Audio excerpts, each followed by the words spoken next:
There's a lot of talk about the Independent Football Regulator. Some people love the sound of it, others don't. But what actually is it? And is it going to be any good for the game? In simple terms, it'll be an organisation not controlled by the Premier League, the EFL or the government, which will make sure all clubs are financially stable and don't rip off the fans. The aim is to make sure what happened to Bury, Derby and Reading doesn't happen again. Now, a significant reason clubs go under is because of dodgy owners financially mismanaging the club and running it into the ground. But in theory, these should be a thing of the past with the new regulator. They'll be able to use data from the National Crime Agency to perform stronger fit and proper persons tests and can even force owners to give up their stake in a club, which for certain supporters might be a welcome relief. It's likely good news for the EFL. The tension between them and the Premier League over a fair financial deal has been increasing in recent years. As it stands, talks have broken down. The Premier League backed out of recent negotiations, but the regulator will have the power to force through a deal, meaning more money for clubs lower down the pyramid. Now, this might sound simple, but in reality there's concerns this will open a legal can of worms, which could result in messy court cases involving the Premier League and the regulator. Parachute payments will be brought under the control of the regulator too. If they reduce them, it could mean a wider variety of clubs securing promotion to the top flight, but critics reckon it'll just mean the gap between the Premier League and EFL actually widens, as promoted clubs won't get as much money, which should normally be used to buy better players so they can compete. And current Premier League clubs have said if there were no parachute payments, they'd actually invest less, which would harm the quality of the top flight. And if clubs don't invest, then you'll get exactly what the EFL don't want, which is the same three clubs going down every year. And remember when Cardiff's owners changed the club's colours and badge? Well, in future, fans will have to approve any major changes to their club's heritage. Now, that might all sound great, but do we really need it? Some say the downfall of Reading and Bury is an exception, not the rule. So as a whole, the most successful footballing pyramid in world football doesn't need regulation. They say it scares investors who can help grow the game. If those investors go elsewhere, well, the Premier League may no longer be the destination for the best players in the world. And others, well, they just don't trust politicians to appoint truly independent people to regulate our game.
Good morning, precisely 4 minutes past 6 o'clock. It is Monday, September the 15th.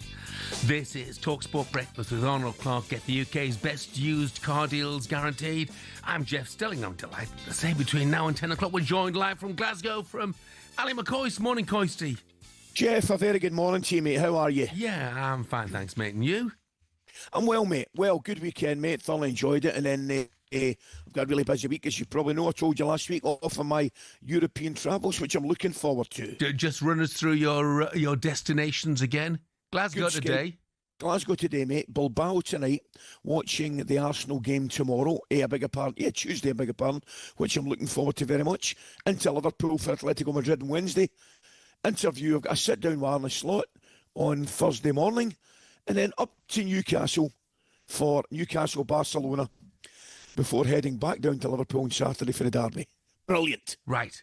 So wee Viv has got herself an absentee husband. I'll be quite honest with you, Jeff. I don't think there's too many complaints coming from that department of the house today. Brilliant. Of course, look, I mean... You're right. The sad thing is the whole weekend has been overshadowed by Ricky Hatton, hasn't it? Ah, Jeff. Mate, I cannot tell you how gutted I really am. It's just It's just absolutely so sad, tragic for his family and everybody. It really is.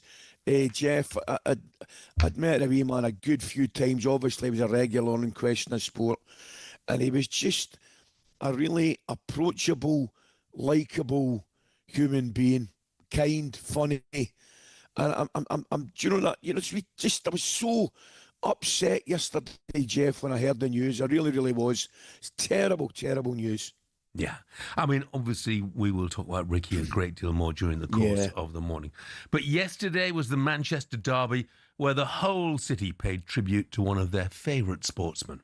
And the whole stadium takes their feet as we pay our respect to the one and only, the hitman, Ricky Hatton. It was so emotional, so special. I'm pretty sure it will not be forgotten. Such a down-to-earth person, lovely guy, massive City fan as well. So Phil Foden wants to play in these games. He's from the area, he obviously loves Manchester City, and this is a big occasion for him. And it's Manchester City 1, Manchester United 0. Phil Foden has scored in the derby for the 7th time. It meant a lot to me, obviously, to get back on the score sheet, but first of all, to start a game as well. As Erling Haaland goes through, and he scores through the legs of Altay. This system just doesn't work for Man United. Oh my goodness. Haaland's in again.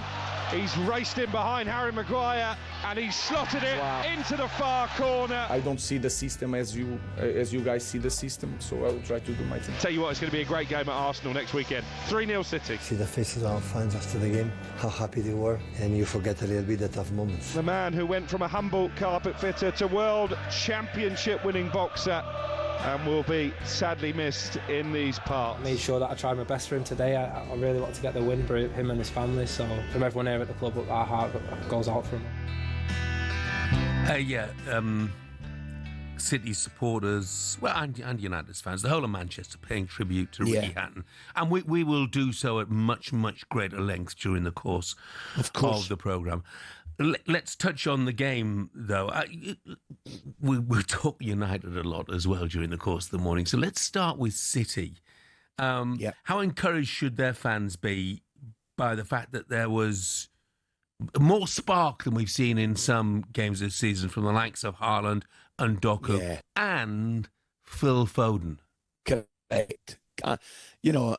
It's... I don't think it's coincidence, Jeff. Do you know what I mean? But you're right. I think when Foden plays, they look a really different team. And I just thought, first and foremost, I thought their energy levels, which you touched on there, right from the word go, were much greater than anything we've seen already this season from them, particularly in forward areas. Rodri, I thought, he's not nearly back to his best yet, but and I thought first half he was kind of a little bit slacker, but he'll get better with every game, get more like his old self with every game, and I think from Pep's point of view, it couldn't have gone better. I really don't. Clean sheet, really, really comfortable. Could have been more. Goalkeeper, I thought he'd one excellent save from Mbeumo down his right hand side. So no, all in all, really impressive performance from City. And a much needed one. Yeah. And Donnarumma, I mean, didn't have much to do. You're absolutely right. But, he came for a couple of big crosses, big punches, commanded the area in a way that, his predecessors didn't. So, look, Erling Haaland, unplayable pretty much on the day. Let me ask you a question, though, Coisty. If Haaland was the centre-forward in the Manchester United team, how many goals do you think he'd score? Oh, mate. Oh. Well, he would score, but he wouldn't score anything like as many. That's for sure. They've got problems. But it's funny, Jeff, I don't necessarily think their greatest problems are in forward areas. I still think, they've not got the balance right in the middle of the park. And I just thought I really thought the back three get bullied, particularly Shaw a little bit, get bullied and kind of switched off yesterday. I mean, I think it was the second goal. Was it the second goal or the first goal? He dinks over the goalkeeper. I'm looking at it, and there's Doku is too strong for Mazraoui, and then Haaland is far too strong for Shaw, and it just seemed to be happening all over the pitch for United. I just think they've got. Do you know what they look like, Jeff? They just look like a bang average Premier League team. That's what they look like. And that's the way it's going to be for them, I think, for the foreseeable future. So Ruben Amorim's come out again afterwards and said, look, people want a change in the system. Well, he's not going to change. Yeah. So you would have to change the the manager. Well, that's an open invitation for the sack, isn't it? Well, absolutely. That's, he's more or less saying exactly what he's going to do. If you don't like it, there's only one thing you can do. And that's all very fit and well. But if he keeps that formation, Jeff, there has to be a serious improvement in the quality that the players are producing, because it just doesn't seem to be operating for me, mate. No, completely agree. But I have to ask the question whether it's the system or the players, Well, actually, Jeff, it's interesting, mate.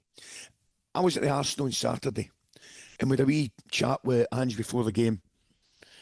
And the first thing I said to him, first thing I asked him was, when you're a new manager, a new coach, excuse me, and you go to a club, I said, is the most important thing immediately you take your system through to the boys, or do you look at the boys and think to yourself, well, my system that I fancy playing maybe isn't best suited to this group of players, so I'm going to have to do something else?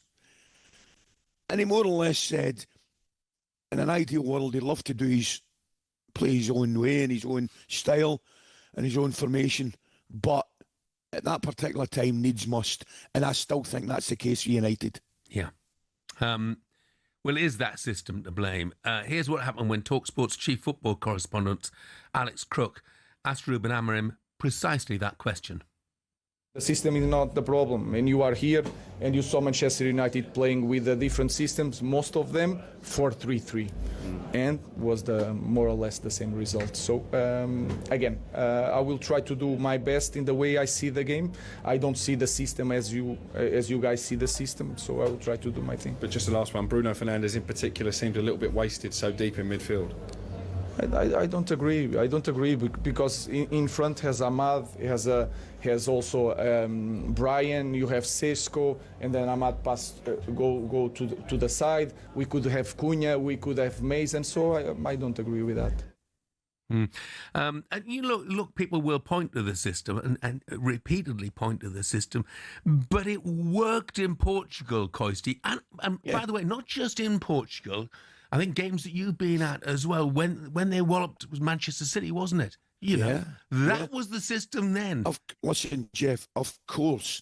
I mean, the system can work. Of course it can work.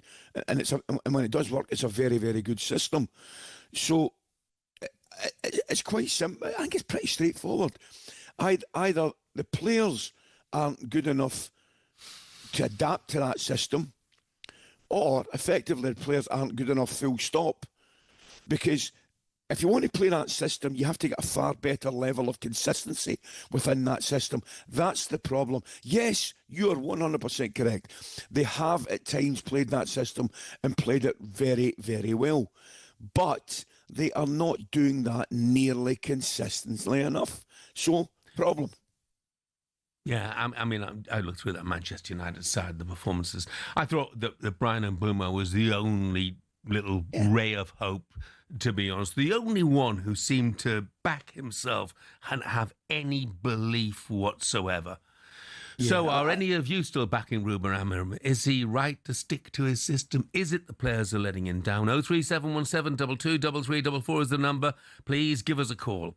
Up next, we turn our attention to the back pages, which are, of course, and rightly so, filled with tributes to Ricky Hatton.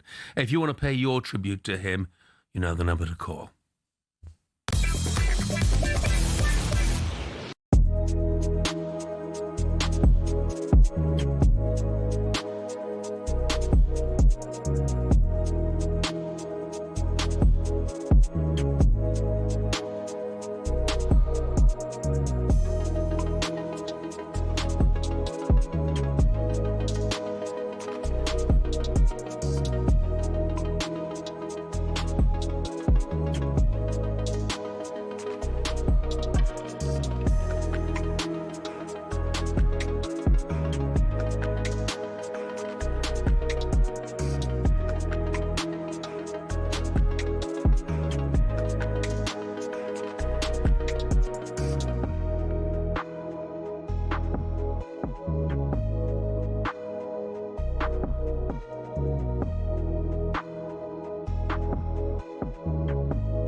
Morning, it is 6:19 on Monday, September the 15th. This is talkSPORT Breakfast. I'm Jeff Stelling Ally McCoist is with us. Jamie, who's a Spurs fan, says, I don't think it'll be too long until we see Jose back managing in the Premier League again with Manchester United or West Ham. Jose back to Manchester United? Surely not. Surely not Coisty. No, I'd be absolutely staggered if that was the case. No, he might be back, and he might be back somewhere, and he might be back somewhere soon. But I do not think he'll be Manchester United, Jeff. Yeah, well, I wonder if he might be back in Scotland, because Kenny said, "Morning, Jeff and Ali. Russell Martin needs to go, and now to save our season, they're getting worse. It's terrible, Jeff. It was terrible, mate. I've got to say, congratulations again to Derek and Hearts, who played exceptionally well. And the irony, pardon me, of the whole situation wasn't lost to me. The two guys that scored the guy that scored the two goals, if Rangers had gone and signed them 18 months ago, they'd have won the league. So the irony was incredible. Lon Shanklin took his goals well, one of them.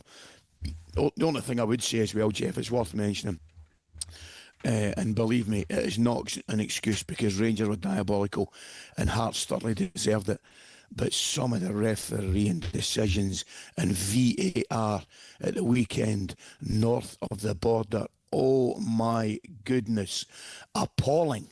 However, Rangers have got far more to worry about than VAR decisions and refereeing decisions, that's for sure. Yeah, well, Derek McInnes was pretty unhappy about the not Derek McInnes, I beg your pardon, the Celtic game. Oh my God, was very unhappy about the penalty that Celtic got in. Jeff? I haven't seen it, Coisty. Oh my God, honestly, it's unbelievable.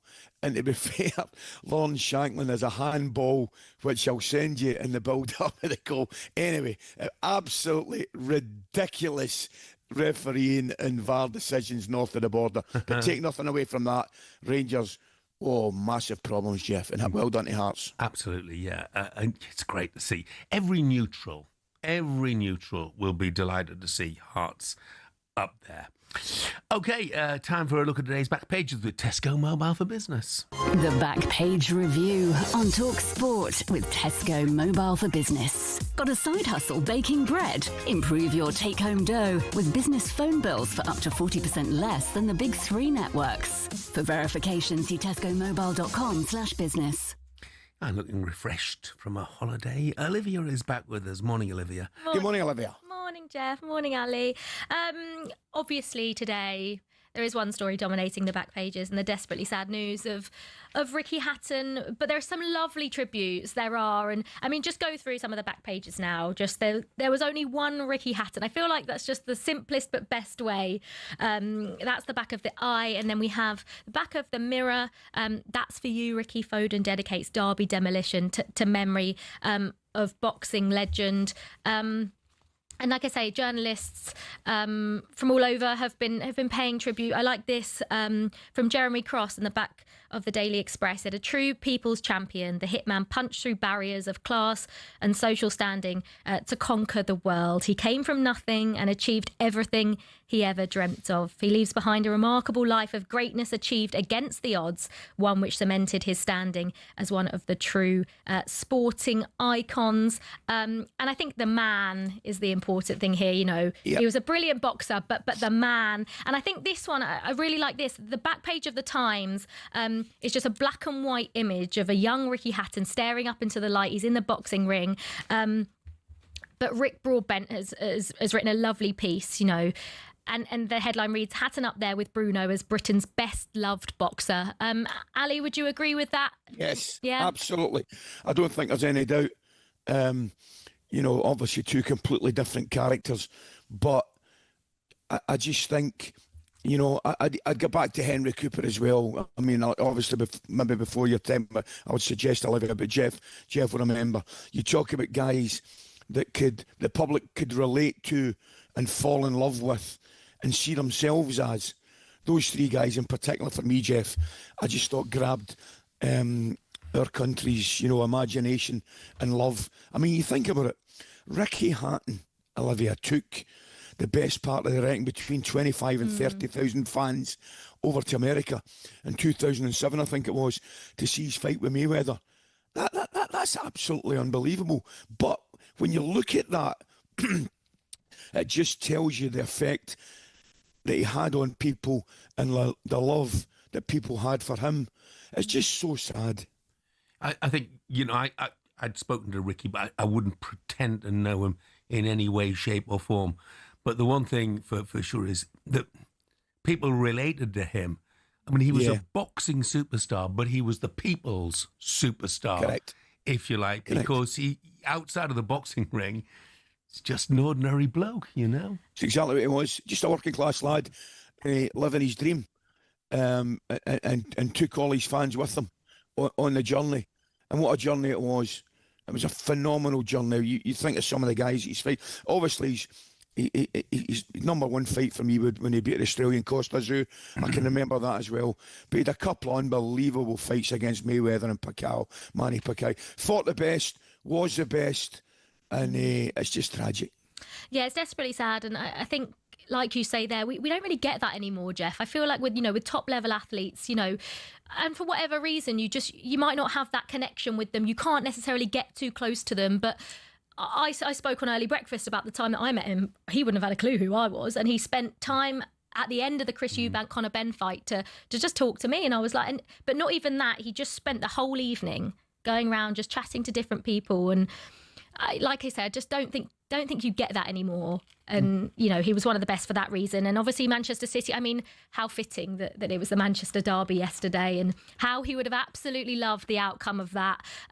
Dave Kidd in the back of the Sun said, you know, obviously Ricky Hatton ought to have been there. His chair was empty. But instead, a 55,000 packed house applauded him and sang Walking in a Hatton Wonderland, just as many of them would have done in the casinos and the dive bars of Las Vegas when they followed him across the Atlantic in their droves almost 20 years ago. And like you say, Phil Foden, even talking before the game, they didn't just want to win that game because it was the Manchester derby. It just meant a little bit more. And I felt like you got that, not even just from the performance, from the fans, from Guardiola. I just felt like it was a really coming together from Manchester City yesterday. And I didn't really feel there was going to be any other outcome other than a Manchester City win.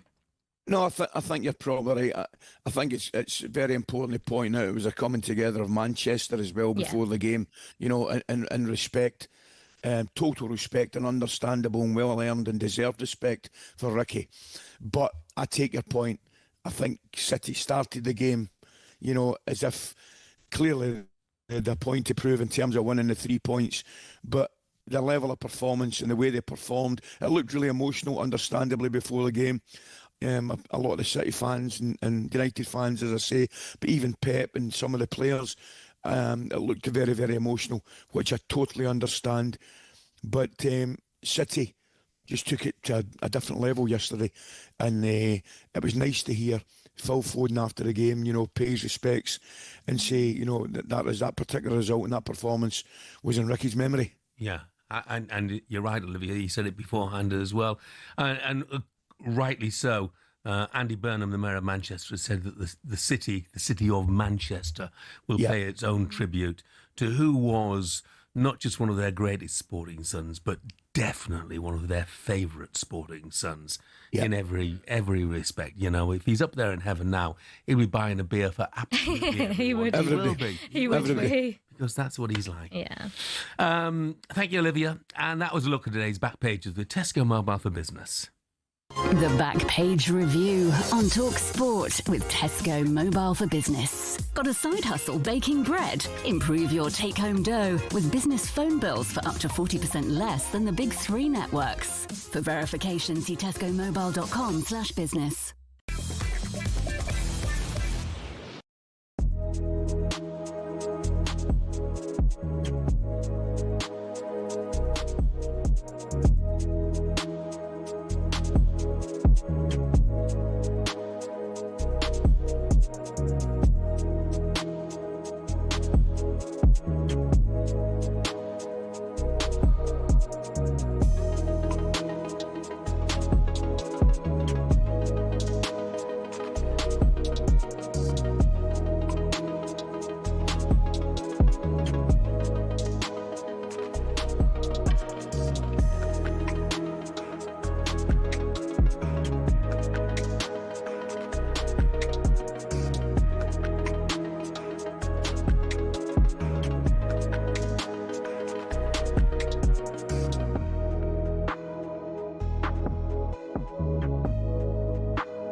Shin pads are a footballer's best friend. Even if players like Jack Grealish do wear such small ones you can barely even see them. But what's the story with shin pads, and are there actually any rules on how big they should be? It all started with cricket, actually. Cricketers had been wearing shin pads since the 1700s. It was thanks to this guy that shin protection made its way over to football. Meet Samuel Widdowson. He was a cricketer and a footballer. He played for Nottingham Forest back in the late 1800s, and he wanted a way to protect his legs from nasty tackles. Naturally, his mind drifted to his other favourite sport, where players had been wearing these pads for a century. Story goes, Widdowson cut up his cricket pads and popped them on before taking to the footy pitch. His Nottingham Forest team then began wearing them from 1887, and the first known use of them in a match was in 1894, in a match between Newcastle and the then Woolwich Arsenal. Eventually, FIFA clocked on that this kind of protection was pretty important for footballers. And so, in 1990, basically 100 years after Widdowson first put them on, shin pads were made compulsory. It became part of Law 4 of IFAB, That's the body responsible for setting the laws of the game internationally. But the law doesn't actually specify anything about measurements of shin pads. It just says they must be made of a suitable material and be of an appropriate size to provide reasonable protection. It's really vague, even though there have been calls for it to be changed. But for now, that's why Grealish and co can still get away with these ones, which are no bigger than a credit card and which seem to offer little to no protection whatsoever.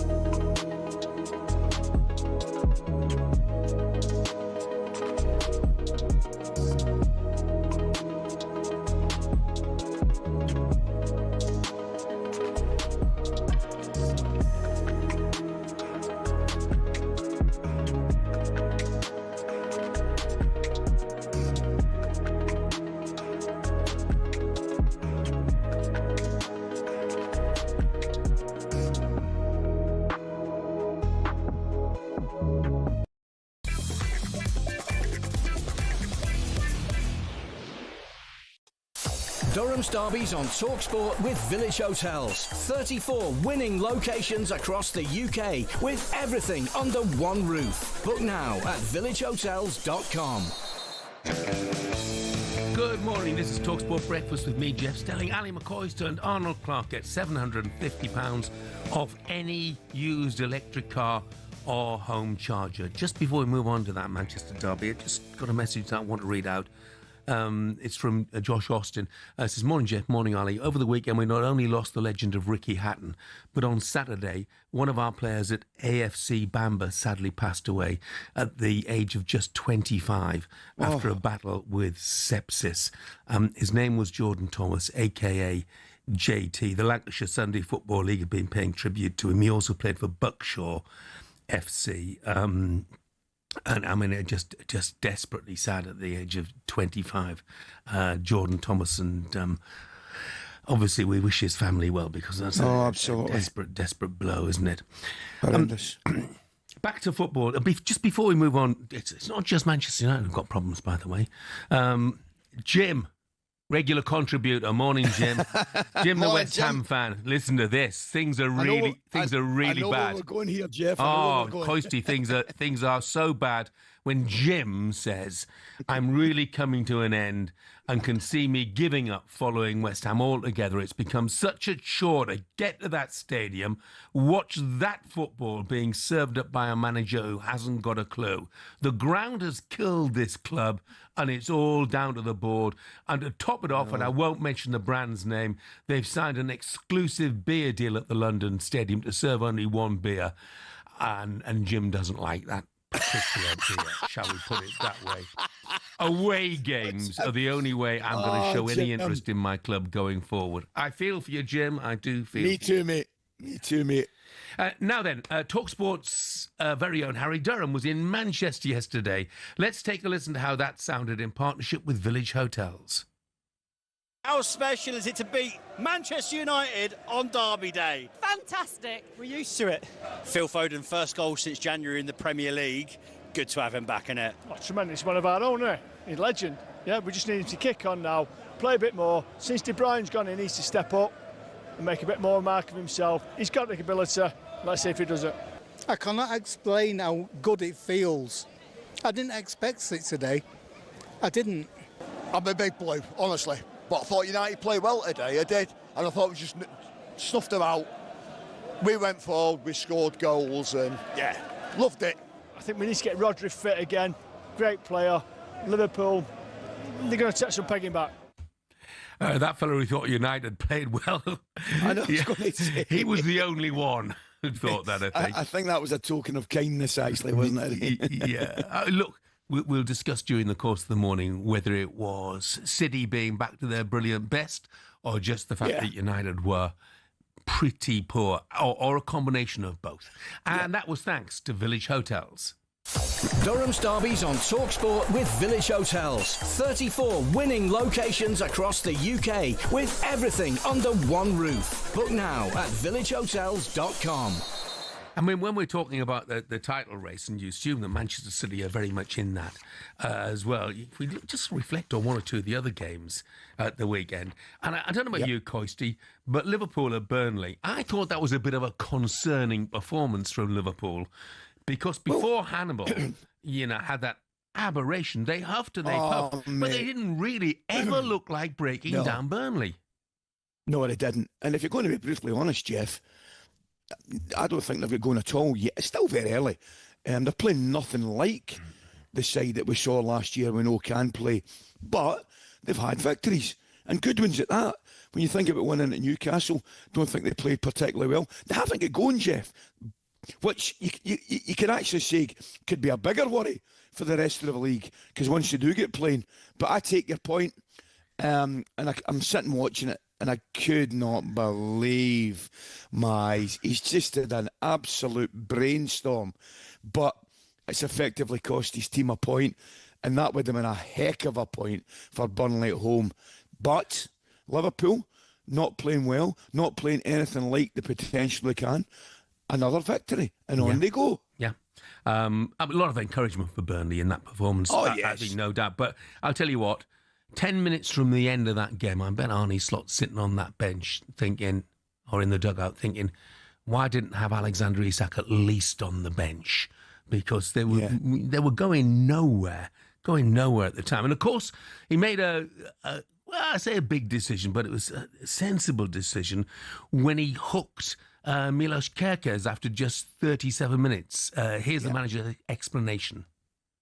Because he got a yellow, and then afterwards he played the ball, so no foul at all, but the referee decided to give a foul. This can happen in football, so that happens sometimes more often that when it isn't a foul, it's a foul. So, but the way the fans reacted to that foul, the way their players reacted, I could just smell and feel that every time only a little bit happened without sometimes not happening anything, like in this incident. They were just trying to get a yellow for him. And the only way we could lose this game was going down to 10 men. We could have drawn him with 11v11, but we couldn't have lost it with 11v11 because they simply never came to our 18-yard box.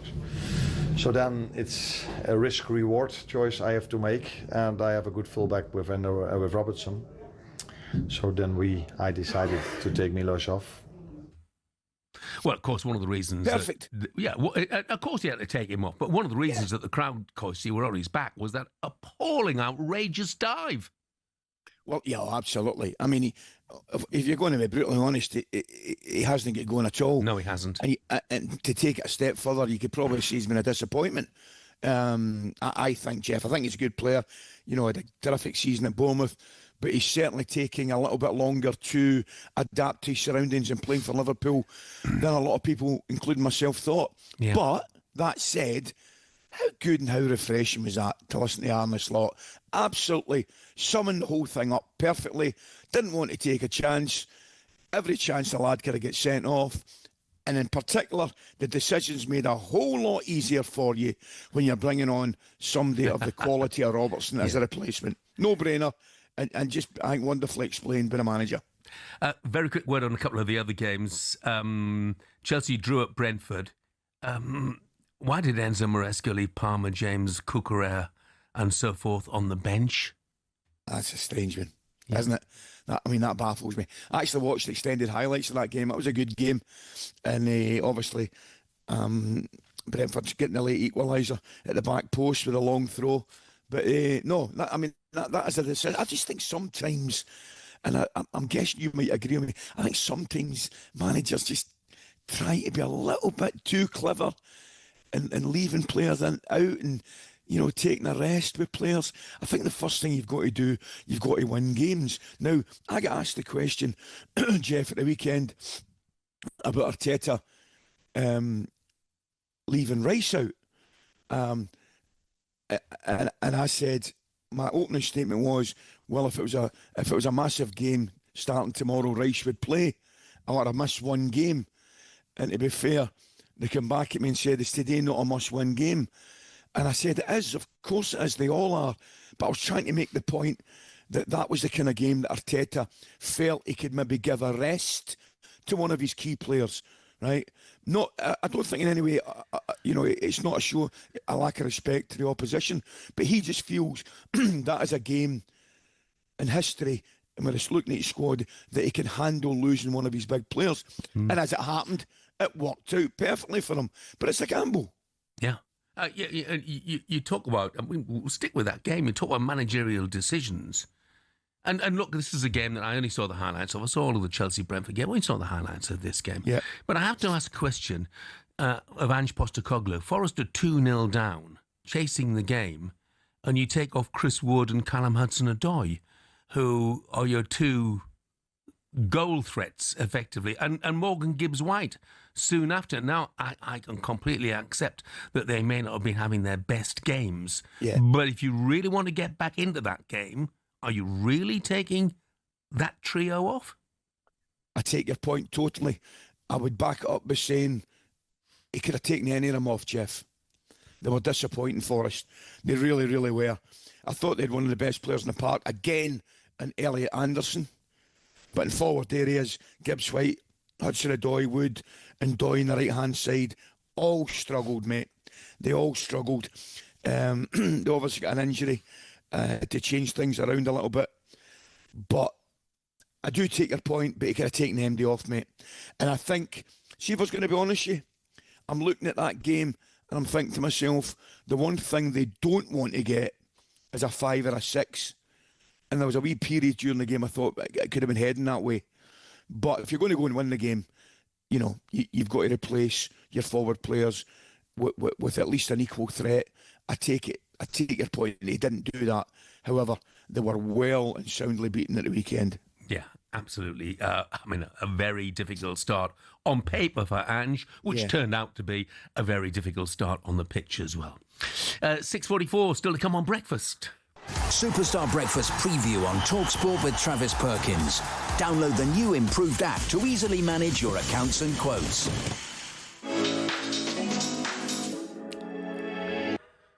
Manchester United fans, we want to hear from you this morning. 03717 223344, the number you need. Get involved with the show. How worried are you? Have you lost faith in Ruben Amorim? Who would you take in his place? Yes, we're at that guessing game stage already. Jose Mourinho, Nuno, perhaps. Do get involved, and Rangers and Celtic fans for that matter. Don't worry, we'll be diving into the situation at Ibrox with Ally McCoist. Russell Martin reportedly has the backing of the board, but should he? And of course, protests as well at Celtic at the weekend, or against Celtic's board at the weekend. And that was our look ahead with Travis Perkins. Superstar Breakfast preview on talkSPORT with Travis Perkins. Get free next day track delivery. Head to travisperkins.co.uk or download the app.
Good morning to you. 6:49 on Monday, September the 15th. This is talkSPORT Breakfast. I'm Jeff Stelling Ally McCoist is with us in Glasgow. And George has asked us the question that's been on the nation's lips this morning, Coisty. He said, morning both. How's that Swedish team been doing? I've been waiting for an update all weekend. Well, that Swedish team are Mjölby, a village of just over 1,000 people, and their football team currently top the Swedish Allsvenskan, or the Swedish top division. So the results at the weekend... Come on, Jeff, here we go. Degerfors 0, Mjölby 1. Yes! And it means that they are now 10 points clear of Hammarby in second. Hammarby were deprived of all 3 points by a last-minute Djurgården equaliser. They drew 3-3. Mjölby, 10 points clear, 7 games left, and boys, it's looking good because next week they're at home to third from bottom Osters. I think the title's in the bag for Mjölby. But we'll let you know next wonderful week. Nothing short of a wonderful piece of sporting journalism there. I did enjoy that, Jeff. Many congratulations. They're absolutely flying. Right, what else do we know this Monday morning? Manchester United have got worse under Ruben Amorim, says former club captain and record goal scorer Wayne Rooney. Meanwhile, Manchester City were able to do one of their most famous fans proud, winning that Manchester derby 3-0 on the day that we learned of the passing of former world champion Ricky the Hitman Hatton, aged 46. Pep Guardiola said it was lovely to do it for Ricky. I've been 1 decade here. I never saw a minute of silence or like to the experience. And I want to say thank you so much for Man United fans because they behave unbelievable. I know sometimes the people and all the crowd, and that made me feel that how much was beloved for our fans, of course, and how admire for his, world champion from boxing for all England. Yeah, there's no words can, comfort the pain that the family and kids and nephews can feel now. That it was so emotional, so special. I'm pretty sure it will not be forgotten. Yeah, it was. It was a superb piece of sportsmanship by fans of both sides. Spencer Oliver, by the way, will be joining the show at around 7:45. And there are plenty more tributes to the multiple world champion on talksport.com and the talkSPORT Boxing YouTube channel. Right, let's talk the championship. The division's first managerial exit of the season confirmed yesterday. Sheffield United sacked Ruben Sellers after 6 defeats from 6 at the start of his reign. A 5-0 walloping at Ipswich on Friday night, really settling his fate. Chris Wilder is poised to return for a third spell. Joining us for more is chief football writer of the Yorkshire Post, Stuart Rayner. Morning, Stuart. Good morning, Jeff. Stuart. Morning, Ali. Hey, Stuart. If Chris Wilder comes back, well, this is the biggest piece of humble pie that any footballing board must ever have eaten. Well, it's some going because it'd be the second ownership running at Sheffield United to sack Chris Wilder and bring him back if that's the case, because the previous owner, Prince Abdullah, did it too. So, yeah, but I mean, the speed of the turnaround is astonishing, of course. I was going to ask you straight away, it might be a massive piece of humble pie. That aside, is it the right thing to do? I think so. I think the difficult position clubs are in now when they get relegated with a parachute payment is the clock is ticking straight away. And when you've only been in the Premier League 1 season like Sheffield United, they've got 2 years to get back up before that parachute goes. They missed out last season, so this season they have to go up. They're already up against it. They need somebody with a proven track record. Ruben Sayers didn't have that in terms of championship promotion. Chris Wilder obviously does. From the outside looking in, at least, Stuart, I mean, it looked a crazy appointment in the first place, because the style of football that Ruben Sellers wants to implement was nothing like the style of football that Chris Wilder plays. Yeah, as I say, I think under those circumstances, you weren't going to get a surefire thing, but you needed somebody who had been there and done it, and Sayers worked before in Reading. In League One, I'd seen quite a lot of him last season at Hull in the Championship, where they survived relegation on the last day. It was another step up for him. It was it was a longer term appointment, and they needed something short term and quick. And as you say, and then you come into styles of play and all that sort of thing. It was a formula that didn't need much tinkering with, and instead they went down quite a radical route.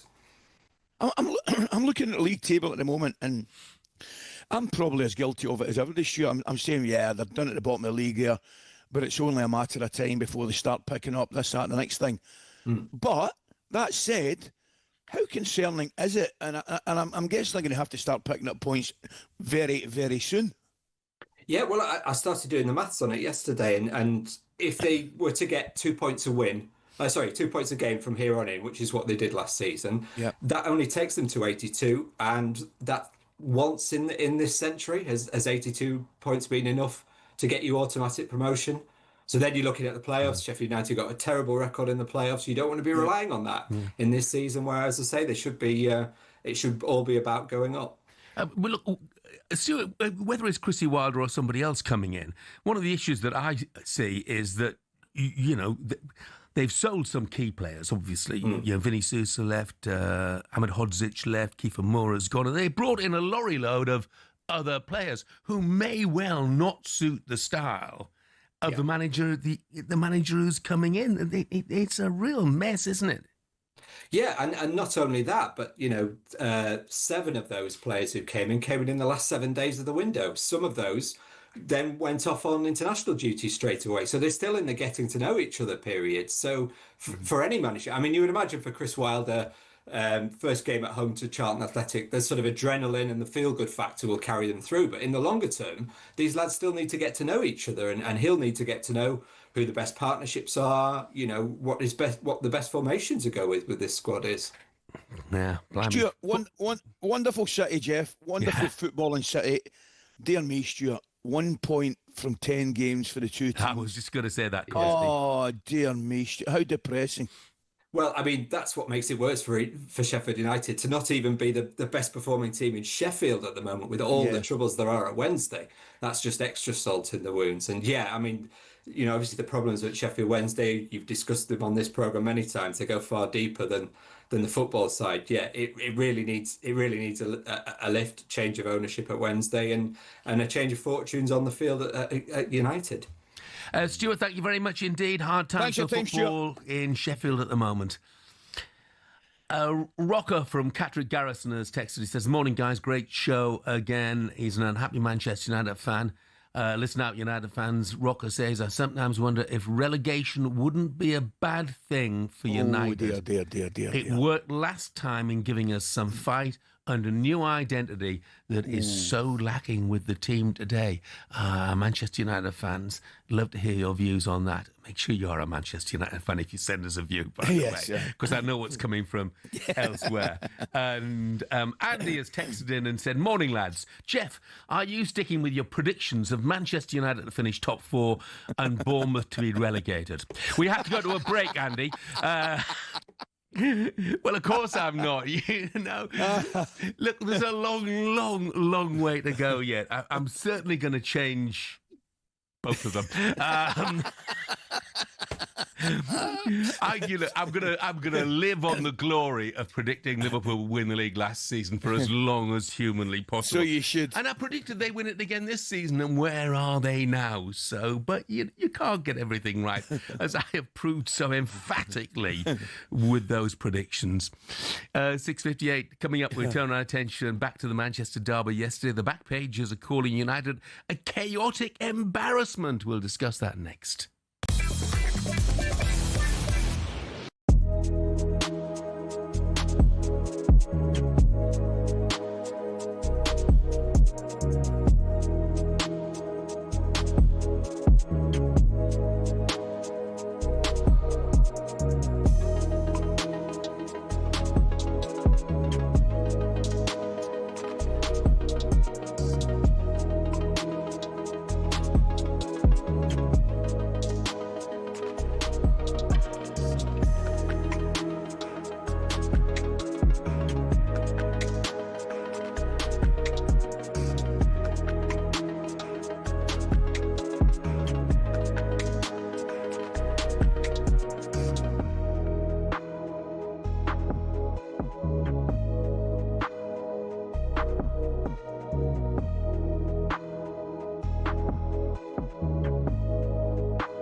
start with Everton. They're dubbed the Toffees, but why? Well, because when the club was formed, just down the road there were two local toffee shops.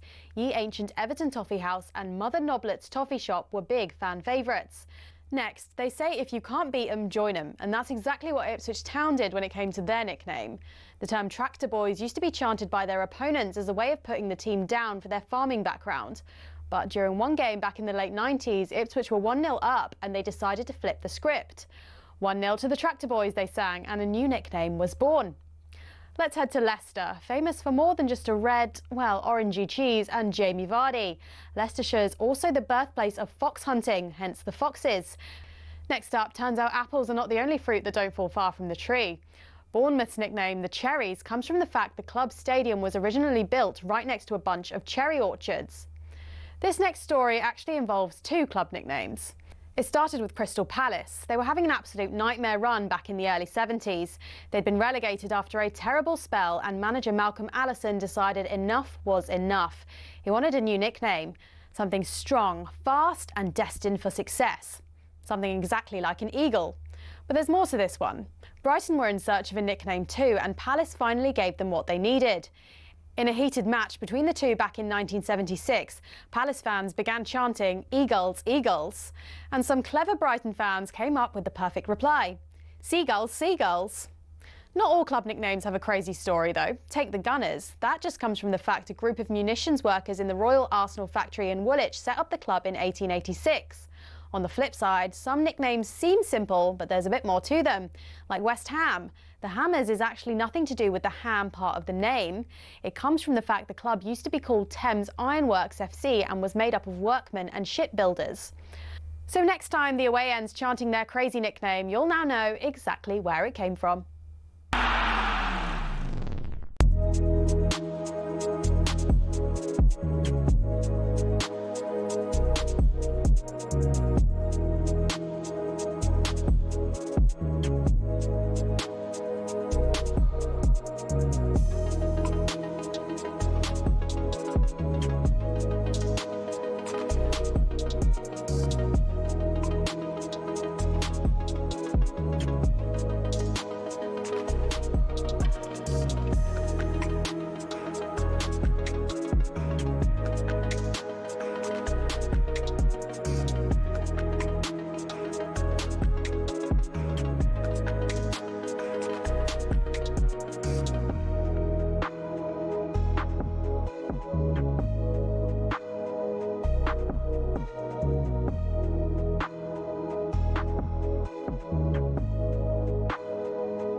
Good morning, 7:05, Monday, September the 15th. This is talkSPORT Breakfast with me, Jeff Stelling Ally McCoist in Glasgow, and Arnold Clark. Get the UK's best used car deals guaranteed.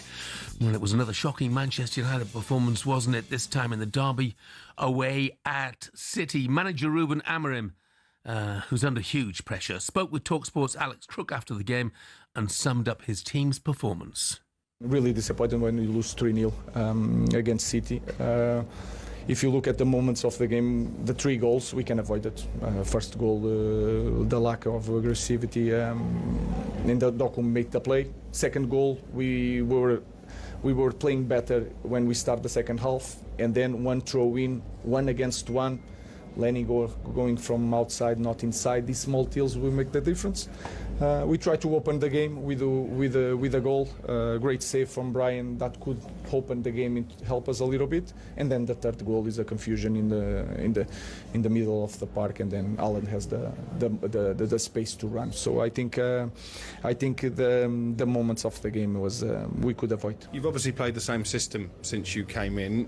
if results don't improve, would you consider changing that system? The system is not the problem. And you are here, and you saw Manchester United playing with different systems, most of them 4-3-3, and was more or less the same result. So again, I will try to do my best in the way I see the game. I don't see the system as you guys see the system, so I will try to do my thing. But just the last one, Bruno Fernandes in particular seemed a little bit wasted so deep in midfield. I don't agree. I don't agree because in front has Ahmad, has also Brian. You have Sesko, and then Ahmad go to the side. We could have Cunha, we could have Mason. So I don't agree with that. Another very depressing weekend as far as Manchester United fans are concerned. Let's get a bit more on United and Ruben Amorim and the pressure he's under. Let's cross over and say a very good morning to Alex Crook. Morning, Crookie. Good morning, Crookie. How are you, mate? Morning, boys. Yeah, I'm good. Whatever the system, Crookie, do you think the players are buying into Ruben Amorim? Yes, it doesn't strike me as a group of players who are not playing for their manager, but I just think the system is causing more problems than it's fixing. And obviously you heard there that Ruben was very defensive when I asked him about the system and whether he could be for changing.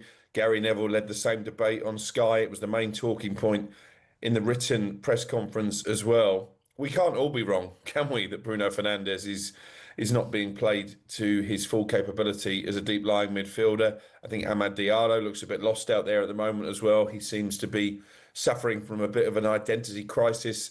Is he a winger? Is he a wing-back? Is he a number 10? I'm not sure that he really knows at this moment in time. And then you look at the second goal, the way that Luke Shaw allows himself to be bullied by Erling Haaland. Again, I think that's a result of the fact that he's a left-back being shoehorned into a left-sided centre-back so that Amorim can stick to this system that served him well in Portugal. But you have to say 10 months later, it's not working at Old Trafford. Manchester United have made their worst start to a Premier League season since 1992. Then they signed a certain Eric Cantona and history was rewritten. There's no Eric Cantona coming over the hills on his white Charger to rescue Amorim this time. And you go right back to the start of his tenure. They've taken fewer points, Manchester United, in Amorim's games in charge than any other ever-present Premier League club. So surely it comes to the stage where you have to leave your stubbornness at the door, change your philosophy, sacrifice your principles to start winning football matches, because they've still not won back-to-back games, Manchester United, since before the start of last season. Cookie, I take your point. Absolutely. And it doesn't look as though it's working at all, certainly that shape and that formation. But I'll ask you this question. How much is it down to the formation and how much is it down to the fact that just the players aren't good enough to compete at that level on a regular basis? I'm just not sure that you can make that excuse, Ali, when you've spent as much money as Amorim did in the summer. Matheus Cunha, Brian and Bumo both started their United careers quite well, in fairness. Benjamin Šeško came in for huge money. He didn't touch the ball once, I'm told, inside the City penalty area yesterday. Now, is that Benjamin Šeško's fault, or is that because the system isn't providing the service that he needs? Maybe that was why Rasmus Højlund floundered so much and why his confidence took such a battering by the end. He scored a brilliant goal for Napoli at the weekend, held off his defender, finished it with confidence. That irony wasn't lost on the travelling Manchester United fans either. So I take your point. There are some players in that team who aren't good enough. The one who stands out for me is Patrick Dorgu. Who signed him? Honestly, I don't want to batter another Manchester United manager. I don't think hiring and firing as regularly as United do has taken the club forward. But in the end, the record is indefensible. He's just not won enough games, Ruben Amorim, and something has to change. Yeah, I mean, I've been a big supporter, but I can't see any improvement at all in this side. In fact, I think I'm with Wayne Rooney in saying they look like they're getting worse at the moment. So how patient are the Manchester United board going to be? Chelsea at home next. Is that a must-win game as early as we are in the season? Well, my thought coming into the season was that Ruben Amorim had to start well because he got a lot of leeway last season. I think there was a lot of frustration after the Europa League final because I think his tactics and this system that we keep talking about played a direct part in Manchester United losing to Spurs. That was why it was important to get off to a good start. I think there were positives, certainly against Arsenal at home on the opening day, even against Burnley when they could have blown them away in the first half, United, and ended up just about sneaking a victory. Fulham away from home, they started well as well, but that quickly unravelled. I don't see too many positives from yesterday. And you look at the fixtures, Jeff, you've mentioned Chelsea, then they go to Brentford, who I think look a decent unit under Keith Andrews. In fairness, a lot of us were worried for Brentford after that appointment, but they were very unlucky not to beat Chelsea at the weekend. Then they've got Sunderland at home. I think Sunderland have been a great addition to the Premier League. Liverpool away, they're not going to get too much change out of the champions. Then Brighton at home. So these are difficult games for United, either side of the international break.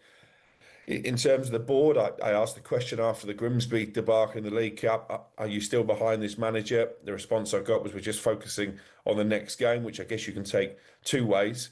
Nothing to see here. We still have faith in the manager, or they've missed the opportunity to come out and publicly give him a vote of confidence. I thought the reaction from the United fans was quite interesting yesterday. I looked at the away end at City with 10 minutes to go. It was 3/4 empty. Now, these fans have been very loyal and very patient to Ruben Amorim, as they are with all their managers. But I thought they voted with their feet yesterday. So I think patience amongst the match-going Manchester United fans is starting to wear thin, particularly after that huge investment in the summer. Crookie, just a quick one. Just a really quick one, Crookie. In terms of the interview with Amorim you had after him, I heard him say that the shape and the formation wasn't the problem. Did he actually say he wasn't going to change it, or did he just say it wasn't the problem? He said to me it wasn't a problem, and then the written journalist continued the same line of questioning, and he said, I won't change. And I just wonder if that stubbornness could prove his undoing. And I do think, actually, Ali, that there's people on the board now, Jason Wilcox, the technical director, Omar Barada, the chief executive, maybe even Sir Jim Ratcliffe himself, who was caught on camera sort of shaking his head yesterday. Surely one of them, or all of them, need to say to Amorim, look, you've been here 10 months, we've given you money, this isn't working, maybe you should change your tactics. Or maybe they will change their manager. That would beg the question, who the heck would come in after Ruben Amorim? A question probably for another day, though. Crookie, thanks very much indeed. Thanks, Crookie. Let's take a very quick call from a United fan. Ben has called us. Morning, Ben. Good morning, Ben. Morning, lads. Morning, Ben. Lads. What do you make of it all? Absolutely shocking. I mean, going into the start of the season with the money that was spent, you know, the way that he talked last season, good days are coming. The good days will be coming when that bloke gets sacked, because I cannot see what he is seeing on the pitch, what he's going back to the media and stating. It's like our club is rotten from the inside. It doesn't matter what managers you put in there, what players you buy. They just don't seem to be up to it. I mean, City, we've criticised at the start of the season. They come out the blocks, and for 15 minutes we did look all right. But then their quality just shone straight through us. I mean, it takes about a team about 15 minutes, I think, when you watch Man United to break us down. I mean, it doesn't matter if you're Grimsby, it doesn't matter if you're Real Madrid, Liverpool. I mean, God help us when we play Liverpool, when we play like this, because they will batter us. They will absolutely humiliate us again. And it's not good enough. I mean, we was all behind this manager even after the Grimsby defeat. I remember listening to your show, Ali, and I was still remaining positive. But now it begs to differ. You're like, right, you've had time. You can't look at Oliver Glasner and look what he's doing with the same kind of formation with, let's say, no disrespect to Palace, but with less quality players. You cannot be looking at what that bloke's done in the same amount of time and go, Ben. Look, mate, I tell you what, every Crystal Palace fan is reaching for the phone right now. Less quality players. What you would give for a Jean-Philippe Mateta or an Adam Wharton or a Mark Gahey or a Dean Henderson. Goodness me, I think you're wide of the mark there, mate. But look, thank you very much indeed for the call. It is very nearly 7:16 coming up. We turn our attention to West Ham as they fell apart against Spurs. Was Graham Potter trying to be too clever with the side he chose? We'll discuss that next.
Defeat the drill on talkSPORT with Travis Perkins, doing what matters for the trade. Yeah, very good morning to you. It is 7:20, Monday, September the 15th, and it is time for a bit of this. All this week, we're giving you the chance to win a share of £10,000 when we play Defeat the Drill, thanks to Travis Perkins. So joining us now, randomly selected from all of the entries on talksport.com is Alex. Morning, Alex. Morning, Alex. Good morning. Morning. Alex, where are you calling us from? From Newcastle. Oh, right, well, right. So I was going to ask a daft question about who you support, but you're calling from Newcastle, you must support Newcastle. I am indeed. Season ticket holder. Difficult game on Saturday, but we got the 3 points and looking forward to Barcelona on Thursday. Yeah, I bet we you all are. Mate. We all are. Well, you speak for yourself, Coisty. I mean, I'll be sitting at home watching it, but I can't wait. Great start for the new big lad up front as well. Because that was a fantastic. Doesn't get that many goals with his head for a player of his height, but what a great header it was. Right. Look, so we're playing Defeat the Drill then, Alex. This is how it works. You'll hear a sequence of various cash amounts being played out. All you need to do is shout win after the cash amount that you want to lock in. But if you hear the sound of a drill before you've banked your money, you leave with nothing. So look, it's all in the timing. How brave are you going to be? Make sure you shout win before you hear the drill sound, okay? Understood. Okay, if we're ready, let's go. Good luck, Alex. We're starting the game now. £200. £800. £1,500. Win. Oh, well done, mate. Well done. 50. I was going to go after 200 quid. I would have been straight in there. Alex, I'd have taken that. Yeah, no sound of the drill. £1,500. Brilliant. You absolutely nailed it, mate. You've won the drill and won that 1,500 quid. Congratulations, mate. Enjoy it, mate. Thank you very much. Nice way to start a Monday for you, Alex. At the start of a great week, hopefully, for Newcastle as well. Absolutely. Thank you, gents. Cheers, Alex. All the best, mate. So if you think you can defeat the drill, enter online now at talksport.com, and that's all thanks to Travis Perkins. Defeat the drill on talkSPORT with Travis Perkins, doing what matters for the trade. Darren says, fixed philosophy managers must be so easy to play against for opposition teams, which is an interesting point. Yeah. Let's turn our attention to East London. West Ham thrashed by Spurs, really, on Saturday. Excellent performance by Spurs, even though they were below strength. Lucas Bergvall, I just thought was absolutely exceptional. Terrific. Yeah, Terrific. Brilliant. I wanted to ask you about Graham Potter's team selection straight away, Coisty. Because he's got Nicholas Fulkrug and Callum Wilson on the bench, but he prefers to play Lucas Paqueta in a false nine. And dare I say, Paqueta didn't look awfully keen at playing as that false nine. No. I mean, it's a particularly strange formation to play it, I think, at home, right? Because clearly he's trying to overload his kind of middle to front in terms of numbers, possession, rather than playing out and out number 9. So he's trying to, keep the ball. But against a particular side at home, I think you leave yourself open to a lot of criticism, Jeff. I think that only works if you get away with it. You know what I mean? It's one of these situations.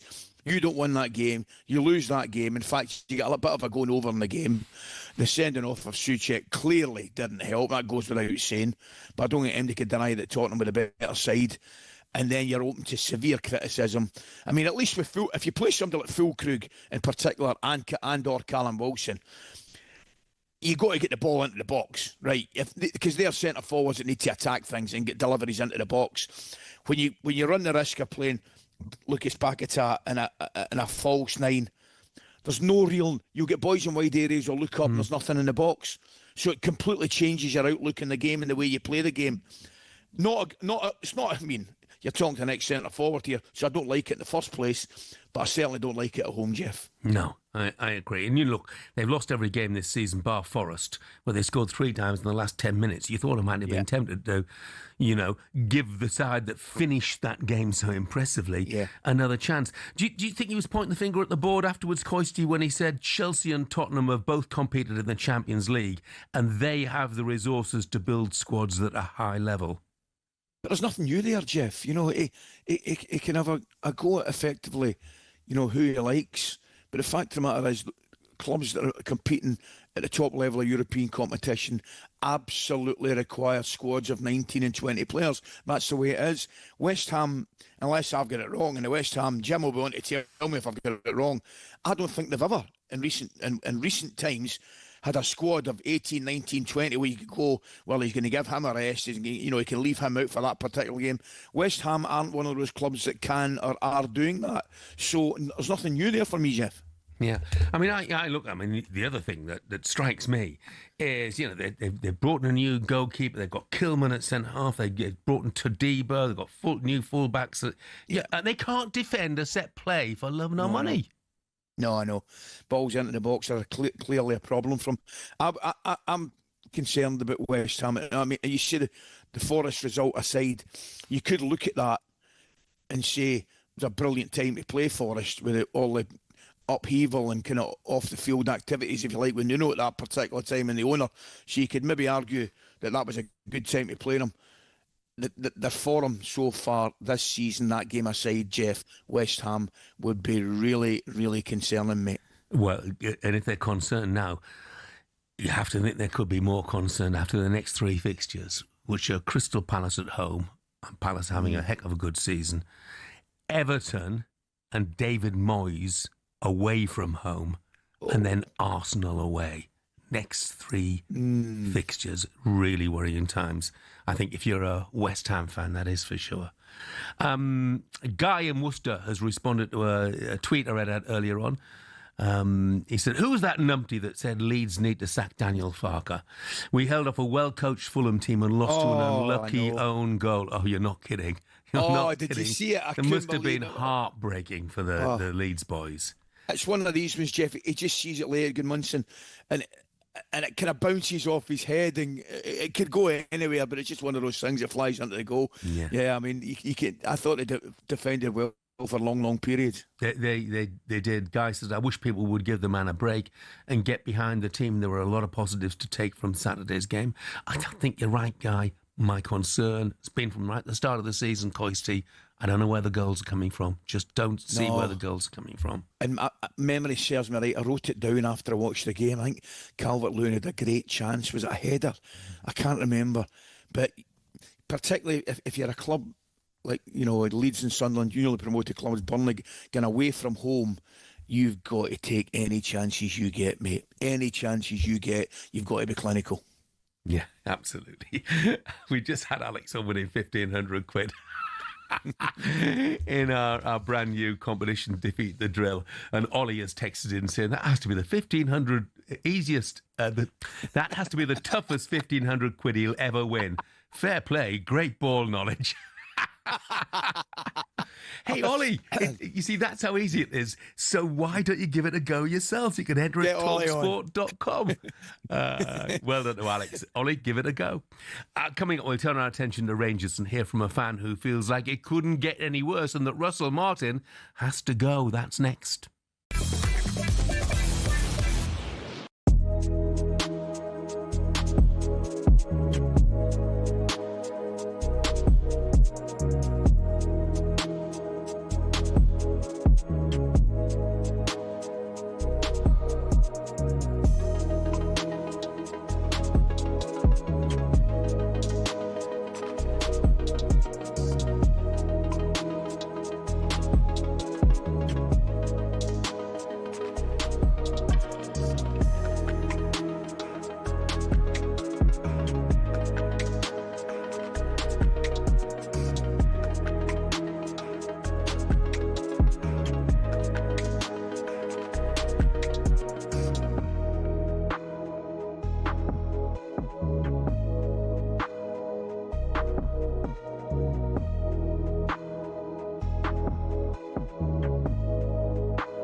When Sir Jim Ratcliffe took control of footballing operations at United, the Manchester-born billionaire was somewhat welcomed in as a homegrown hero, ready to save the club from the dark days of the Glazers.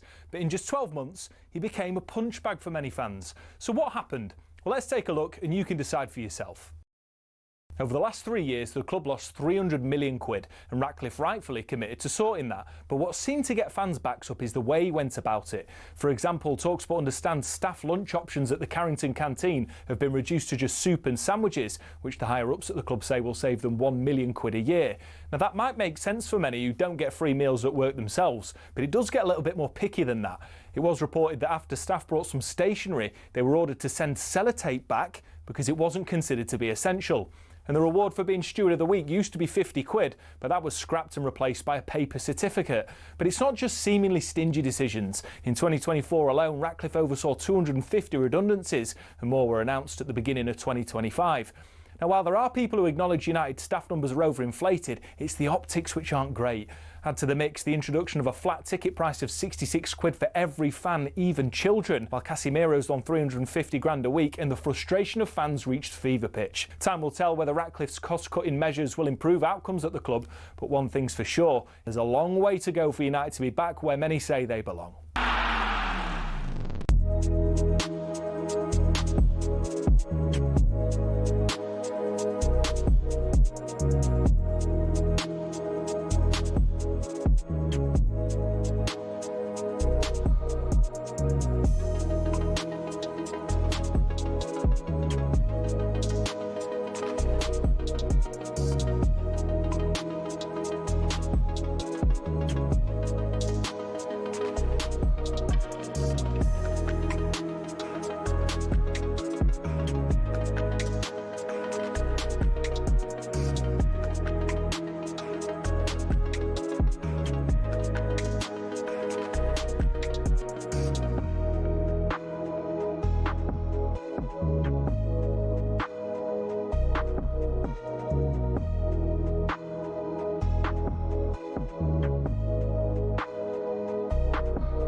Good morning, this is talkSPORT Breakfast with me, Jeff Stelling Ally McCoist, and Arnold Clark. Get £750 off any used electric car or home charger. Coisty, were you listening to the news there?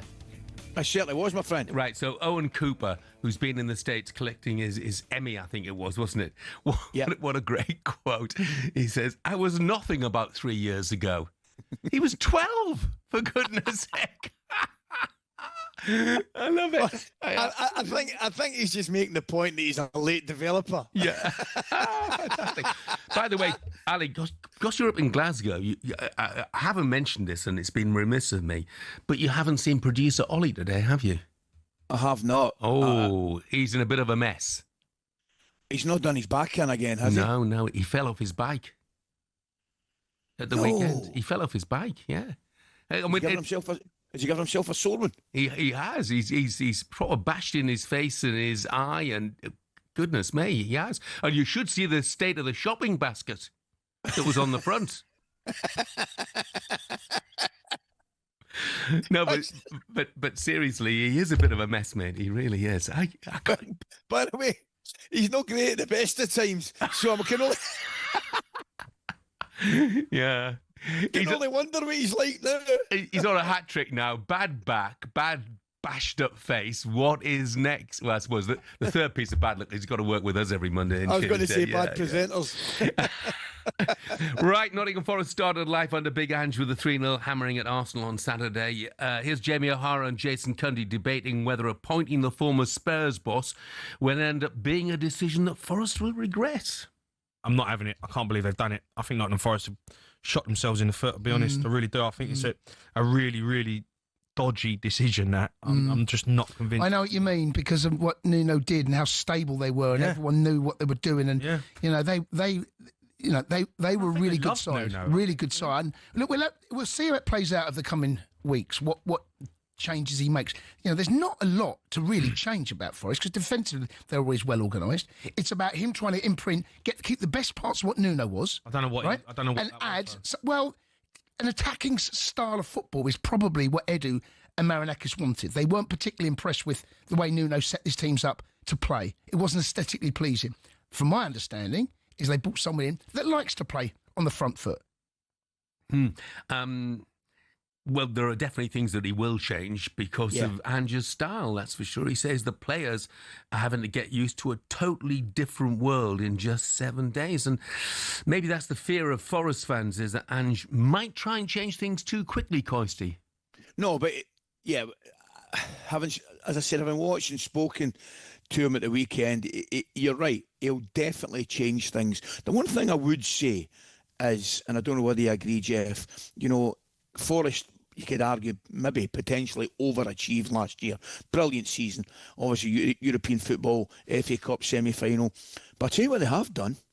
They've strengthened. They've went out. They've spent a right few quid. That is a good squad of players that they've got now. They didn't play like it at the weekend, Jeff. They were well beaten and were a disappointment.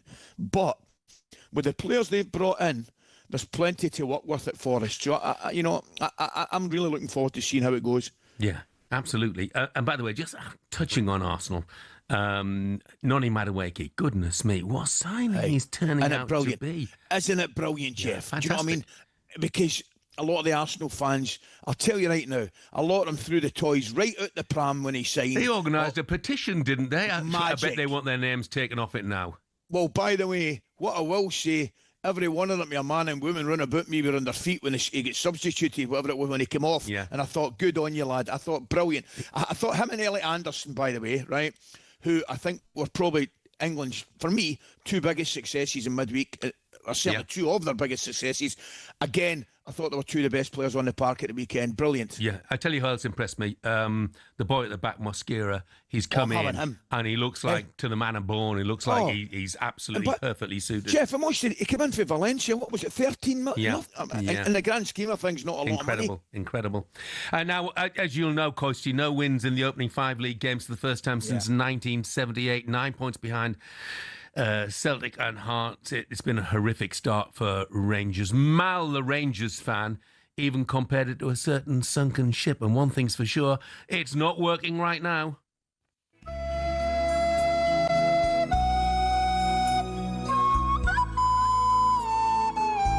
Rangers in a Titanic. Martin and the Titanic, they came to Greece, and it was really unfortunate for the Titanic, and it's terrible. But Martin, oh my God. We were producing the tactics all the time, and we work on in training. That's what I just said to you. We see a very different team in training to then the game. But there's been no evidence of that at all in the league so far. There's 5 games, no wins. There's nothing there for you to back that up. To back what up? What you're saying about training and how they look, that's not materialising into the domestic form so far at all. Yeah, the outcome, you only see the outcome of the end of the week. I'm feeling your pain, bud. I can feel it there. Yeah, that's a terrible risk. That is Rangers right now, isn't it? Titanic. Titanic. Going down. But Russell, when a support gives up on a man, and they have given up on you, they don't want you here, how can that atmosphere change then without you leaving to allow the players to have a different atmosphere to play in? We'll have to wait and see. Pretty bold questioning there, by the way, wasn't it? That's for sure. Yeah, by the way, yeah, absolutely. Absolutely. Some tough questions at the press conference, and rightly so. Jeff. Reports are, though, that Russell Martin has still got the backing of the board. Yeah. Well, it'll probably not what the vast majority of fans would hear, but I can understand it, Jeff, to a certain degree. And that is the fact that Rangers have spent an awful lot of money, Jeff, right? They've brought an awful lot of money in. You look at Eagleman getting it for the best part of 10 million, Jeffty's away, Desser's getting away, Yilmaz proper. So they've probably brought in about, 25 million, whatever it may be. But this is the problem, mate. They've spent a lot of money as well. Chermeti for 10 million, who give the lad a chance, only come off the bench at the weekend. So very, very difficult to gauge. You spend 4 million in Antmarren, Asgard another 3.5 million. This is the one I can't believe. You spend 4.5 million in Oscar Cortez and put him out on loan. I mean, that is just unacceptable. Absolutely unacceptable recruitment. But it goes deeper than that, Jeff. Straight away, you spend £9-10 million on a lad Chermetti who's going to be a gamble. And I'm thinking to myself, I don't care what MD says. Sometimes, when I say you're better the devil, you know, I use the word, the devil carelessly, because you're better the player, you know. I would have went and get Seema, and I'd get Cherny. Two players that you know, that you've watched, can perform at Rangers, have done well at Rangers, know the league, know the club, instead of taking another gamble. But it goes a lot deeper than that. I mean, I'm going to tell you something, Jeff. Rangers and Celtic, right, you can say what you like, but they are fantastic places to play when things are going well. They are unbelievably difficult places to play when things aren't going well. My concern with Rangers at this moment in time, or one of my concerns, is things are not going well. The supporters can make that place an unbelievably difficult place to play. And I'm looking at the metal and the makeup of the squad, and I'm not sure it can handle it, to be honest with you. Well beaten at the weekend, again, by a good, well-organised Hearts team, who incidentally, as I said earlier, the irony of Lon Shanklin, who Rangers should have got 18 months ago, and I believe he'd have won them the league. He scores the 2 goals. They brought in a young lad, or 25, I think he is, Claudio Brago, who's done exceptionally well. So when you look at other clubs doing really, really well in terms of recruitment, 2 centre-backs, he brings in Finlay from Kilmarnock and Halkett. If the biggin can stay fit, he's a really good centre-half pairing, really, really solid. Young Devlin in the middle of the park works his socks off. Hearts are really well organised, tough to beat, and Derek's done well with them.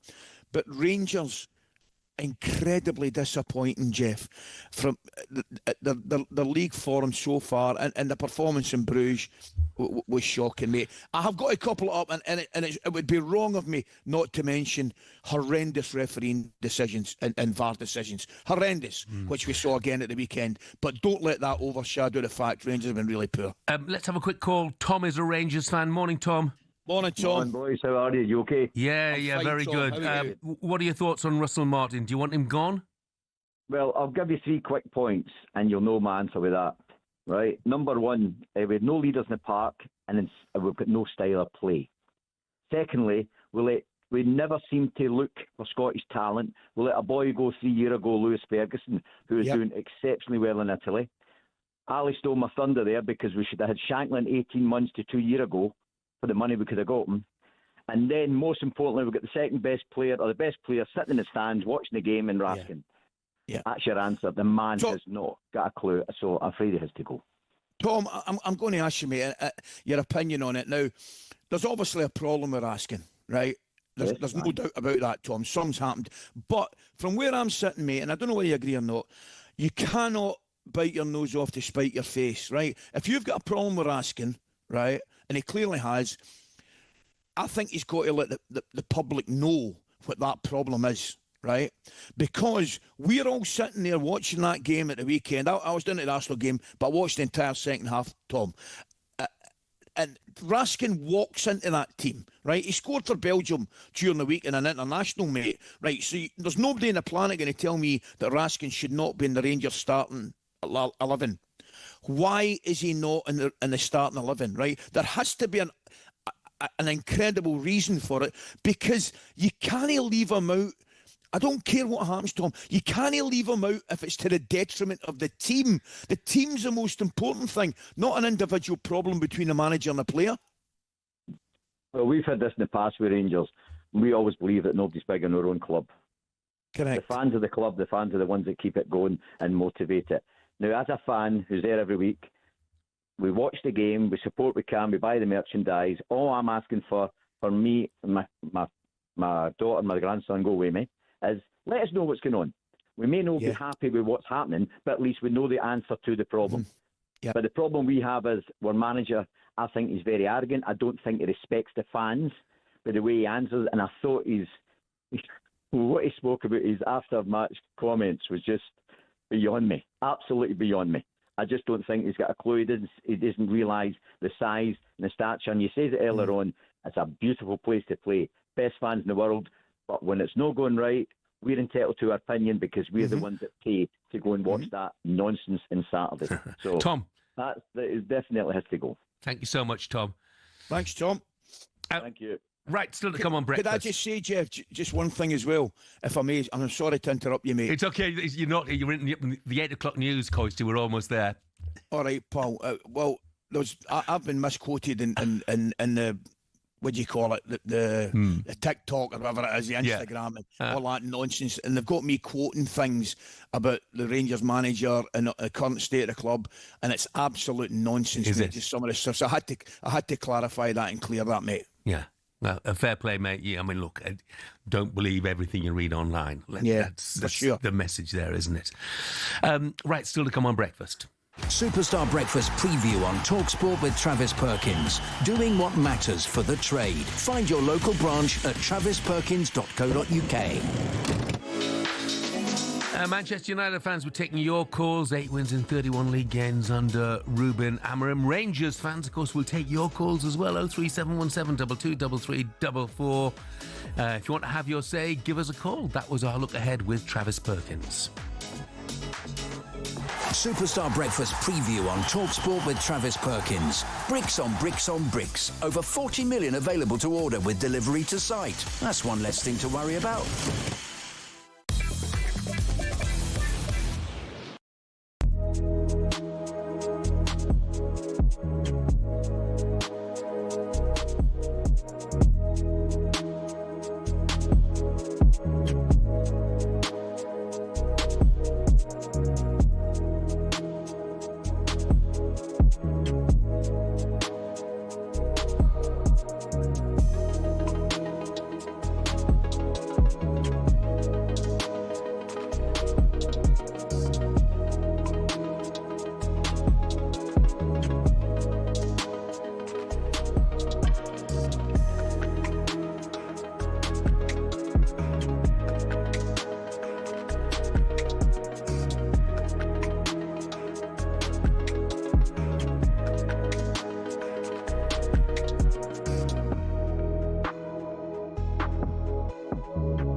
Good morning, 7:52. This is talkSPORT Breakfast. I'm Jeff Stelling Ally McCoist is with me. Text from John, who's a Bradford fan, listening on holiday in Crete. Lucky you, mate. Please even mention to Bradford City. Over 24,000 at Valley Parade as we beat local rivals Huddersfield 3-1. This is a League One game. To be only off the top of League One on goal difference. Local lad Bobby Poynton scoring a hat-trick.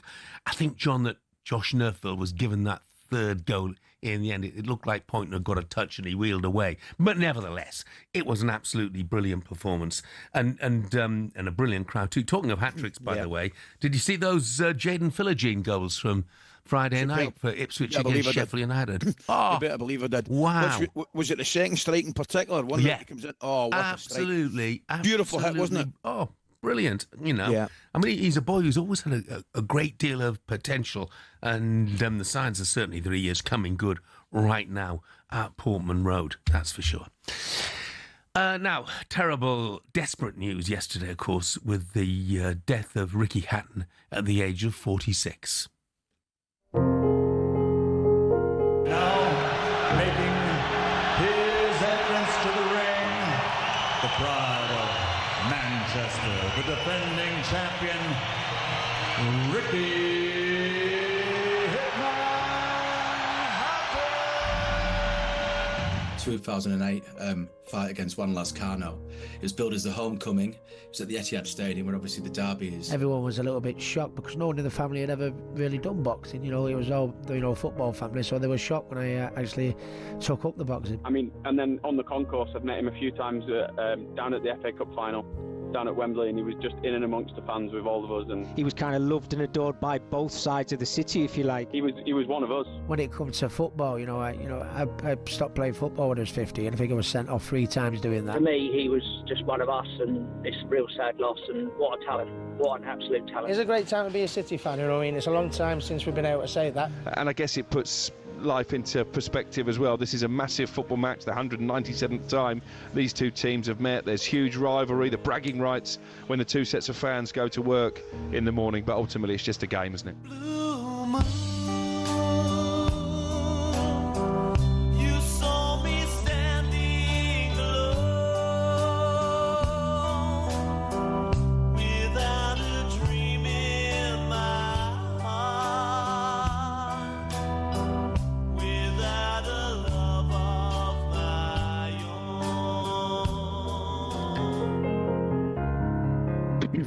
Yeah, look, I've got a list of Ricky Hatton's achievements here. I don't really want to go through them because he was about so much more than that. I know. You know?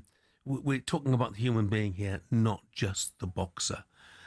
Ricky's former promoter, Frank Warren, joined talkSPORT to pay his tribute. Yeah, I mean, look, he had his moments outside the ring, which, I'm not telling stories out of school. He had a couple of things with a couple of little issues, but he was once he got in the gym and he was training, that's where he came alive. That's what he was. He loved it. I mean, he was in there and he trained really hard. He works very hard. I mean, his dedication. And the truth of the matter is, he was in the era of Floyd Mayweather and Manny Pacquiao, who they're legends of the sport. Had those two guys not been around, he would have been world champion for a long, long time. Also, Frank, we say about sportsmen and women about legacies. His legacy will be the inspiration he provided, not just for the young kids growing up, working class boy in Manchester, but all around the country. Yeah, absolutely. He inspired a lot of youngsters, and certainly boxing in Manchester came alive because of him. I mean, it's a hotbed. It's probably the capital of British boxing at one stage, and that was all down to Ricky and what he brought and what he and his endeavours in the ring. He was a very, very, very good, entertaining fighter. He's one of Britain's best. And obviously, Coisty, so many tributes to him. Yeah. One thing for sure, he was proud of his roots. He was proud of Manchester, and boy, Manchester was proud of him. Oh, absolutely, Jeff. I think you hit the nail on the head. I think sometimes the easiest thing to do is go through his list of achievements, which are remarkable. remarkable. I think 48 fights. He won 45. He lost 3, obviously, to all-time greats, Mayweather and Pacquiao. But his greatest, I would go as far to say his greatest achievement was a human being. He was, mate. You know, he was just friendly, as I say, approachable. You know, kind, generous with his time, funny. It's just an absolute tragedy, Jeff. It really, really is. As I say, his wonderful achievements in the ring, but I just think his greatest achievement was the person he was. Yeah, I absolutely concur with that. Plenty more tributes to the late Ricky Hatton on talksport.com and the TalkSport Boxing YouTube channel. Of course, you are also welcome to share your memories of the great man by giving us a call. 03717 22 3344 is the number to ring. So many of you have already been in touch over the past 24 hours. This is TalkSport Breakfast.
More green jackets have been lost at the 12th than at the Augusta City Dry Cleaners. Rory McIlroy knows this better than most. But what is Amen Corner and why is it so iconic? The famous sequence has always been there since the Masters began in 1934. It didn't get its name until '58, though, when American sports writer Herbert Warren Wind, on the left, wrote, "At the farthest reach of the Augusta National Course, down in the Amen Corner." He drew inspiration from the 1933 jazz song Shouting in That Amen Corner by the Dorsey Brothers. The reason behind its difficulty is all in the sand and the water. Tournament officials don't even bother to count the balls lost in there each year, such is the sheer number. The 11th, named White Dogwood, is a downhill 520-yard par 4 with a pond to the left of the green and a bunker to the right. Both cause a lot of trouble each year. The 12th Golden Bell is perhaps the most famous hole in the world, with danger everywhere. Many aim for the flag, but look, get it even slightly wrong, and you're in the azaleas at the back, or the bunkers at the front, or even worse, Rays Creek. Or you can play it safe and aim for the open green on the left. You chicken. Tiger Woods once said, if you make 4 bogeys from Thursday to Sunday, you're doing well. And the highest ever score on that hole? 13. It's a par 3. Tom Weiskopf in 1980 was the sorry soul. Often the iconic Ben Hogan Bridge is the only thing players enjoy about Golden Bell. Even if you escape there unscathed though, you met with Azalea, the dogleg par 5 13th. It tempts players to go for the green in 2, but cut over those trees on the left at your peril. Every year, it seems, Amen Corner destroys someone's dreams. Rory McIlroy dropped 3 shots through here as his round unravelled in 2011. In 2016, a year after navigating Amen Corner expertly, Jordan Spieth shot a quadruple bogey on the 12th to throw away his green jacket. I mean, it sounds like my game, to be honest. So who'll be the next to be brought to their knees, praying for mercy after Amen Corner?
Good morning, 4 minutes past 8, Monday, September the 15th. This is talkSPORT Breakfast with me, Jeff Stelling Ally McCoist and Arnold Clark.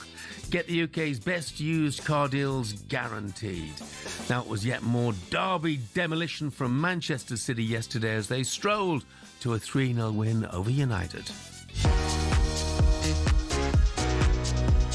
The full-time whistle has just blown. Manchester City have won the derby by 3-0. I think they're going to get a lot of callers. Pardon Sam Allard, angry Manchester United fans. But credit to City, they needed to respond. They were bidding to avoid losing 3 successive league games for the first time since they were relegated under Alan Ball. They've done that. They've done it emphatically. Haaland looks back to his best. Foden's got a confidence-boosting goal.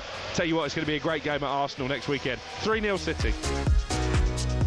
Yeah, it will be an interesting game at Arsenal next weekend. My concern for City in that is that Arsenal played their Champions League game on Tuesday night and City play on Thursday. 48 hours difference between the two games, and I would be surprised if that didn't have some sort of impact. Or am I reading too much into that, Coisty? No, I think it's very fair. I tell you what, which manager, coach would you rather have? Who would you rather have the early game? Would you rather the late game? You better believe you'd rather the early game. I think you make a very valid point. And Noel's in the Man United fan. He says, we're behind Ruben. He needs another 2 windows at least to get the players he needs for the system. We're at least 4 first-team players short, but on the right path. He needs to put 2 holding midfield players in and play Bruno as a 10, as he simply can't play where he's being put at the moment. Don't disagree. Yeah, no, don't disagree at all. It's nice to hear a bit of optimism. Noel saying they're on the right path. I'm not sure that many Manchester United fans see it in quite the same way. Amorim certainly under serious pressure. talkSPORT's Alex Crook spoke to the United manager after the game yesterday about his system and why he's refusing to change. The system is not the problem. And you are here and you saw Manchester United playing with different systems, most of them 4-3-3, and was more or less the same result. So again, I will try to do my best in the way I see the game. I don't see the system as you guys see the system, so I will try to do my thing. So no change of system as far as the manager is concerned. Let's get a bit more on what's happening at Manchester United, shall we? And cross over to the former United defender, Phil Bardsley. Morning, Phil. Good morning, Phil. Morning, Jeff. Morning, Ali. Hey, Phil, I mean, look, so much to talk about from that derby yesterday. Roy Keane was pointing out, from a Man United perspective, not a single yellow card in a derby match, and therefore not enough fight. Is that the way you saw it? Yeah, I think so. I think it was a little bit of obviously a laboured performance, something that we're getting used to see far too often from a Man United side. But obviously on the circumstances yesterday, obviously a derby away at the Etihad, I think you have to go and earn the right to play. You have to be physical, you have to get in the face. That's not, running around like a lunatic just, booting everyone off the park. But it's been competitive. And like you say, for a game of that magnitude so early in the season, for there not to be a yellow card was, disappointing. Phil, what do you think, mate? I mean, Ruben Amorim's come out there and said that, the shape and the formation isn't the problem. Do you accept that, or do you think it's maybe part of the problem? I would disagree slightly with him, Ali. I think, obviously, if you're watching the games, I think we've always been used to seeing 4-4-2, 4-3-3. I just feel like we look wide open on transition when we lose the ball. The gaps in the middle of the park are just enormous. I think if you've seen the goals yesterday, I think, obviously, the defending. You talk about defending, you're playing in a derby. I think all three goals were, so poor. I think, obviously, you start your foundations from being, solid and compact as a unit, and we look far from that at the minute. We look all over the place, and it's, it's sad to see because it's getting extremely frustrating watching the team. I mean, whatever the rights and wrongs of the system are, Phil, do you think that the players are buying into it? I think they're buying into it. I think they're just struggling with it. I think our obviously best player over the last 4 or 5 years, Bruno Fernandes, who's been exceptional for the club, is asking. I think the manager's asking him to play a deeper role yesterday in a fixture like that. I heard the boys talking after the game about the overloading midfield. I just don't see it's a position where he suits and where he's comfortable. He's playing a deeper role. I think he needs to play higher. I think obviously there's a big burden on the young lad Sesko coming in. Obviously he's such a young age and a big price tag. Obviously to play in a game like that when he's probably not ready was difficult for him. So maybe yesterday I'd have looked to play Fernandes as a false nine and maybe put Mainu or Casemiro in there just to tighten the ship up a little bit. But I just think, with Bruno playing deeper, I just think you're losing that, little bit of spark in the final third. The Kobe Mainoo's situation's a strange one, though, as well, Phil, because I think with a lot of supporters, probably myself included, he should be starting. Yeah, absolutely. Listen, he had an incredible breakthrough season. He was phenomenal. Obviously, found himself playing for England in the Euros. I think last year took his toll on him a little bit. I think injuries caught up with him, but I think this year, I think he looked at him in pre-season, looked at his physique. He come back in incredible shape. And listen, he's a fantastic football player, but it's just frustrating for him to, probably to get in the condition he did over the summer and to come back and obviously not to get the opportunity to play. It's, extremely frustrating, but it's certainly a player I'd have looked at yesterday because I think he's got that calmness as well on the ball. Obviously, you're away at City, you're not going to have loads of the ball, but when you do, you have to try and retain it, and we didn't retain it at all yesterday. I mean, giving balls away all over the pitch. I thought Mbeumo was probably our, player where shown a little bit of spark where he could have obviously got us a goal. Incredible save from Donnarumma, but I mean, in general, it's just not good enough, and it's not enjoyable to watch for me and probably many Man United fans. Yeah, I mean, I think Bryan Mbeumo is the only one who really looks like he's got any belief in himself. The rest of them look so lacking he does. in self-belief at the moment. Would a change of manager be the answer? What do you think, Phil? No, I'm not sure. Obviously, I'd like to see a change of system, Jeff. To be honest, that'd be my first port of call, just to see if we can get a response from the players in the system, and I think we can. I think we've got the players to play that system. I think obviously the players he's brought in. Obviously, unfortunate to lose Cunha. He's had a good start, and then Burmo's been, he's been outstanding in his first 3 or 4 games. So I think there's players there, and the system. I think 4-3-3 would work marvellous. I think obviously having the two in the middle of the park as cover for each other would work well, and you've got plenty of attacking options where you can look dangerous. So I think the first protocol for the manager, and I don't think he's going to do it. Obviously, probably a little bit stubborn, and from his point of view, you can see where it's come from. They brought me in because they've seen what I've done previously with Sporting. So it's really a difficult one, but I do think obviously he's going to have to try and change the system and implement a new style to get a tune out of this team. Not all doom and gloom. Not all doom and gloom, though, for your old size, though, Phil. Come on. Well, they're making me hair fall out, Ali. Hey, come on.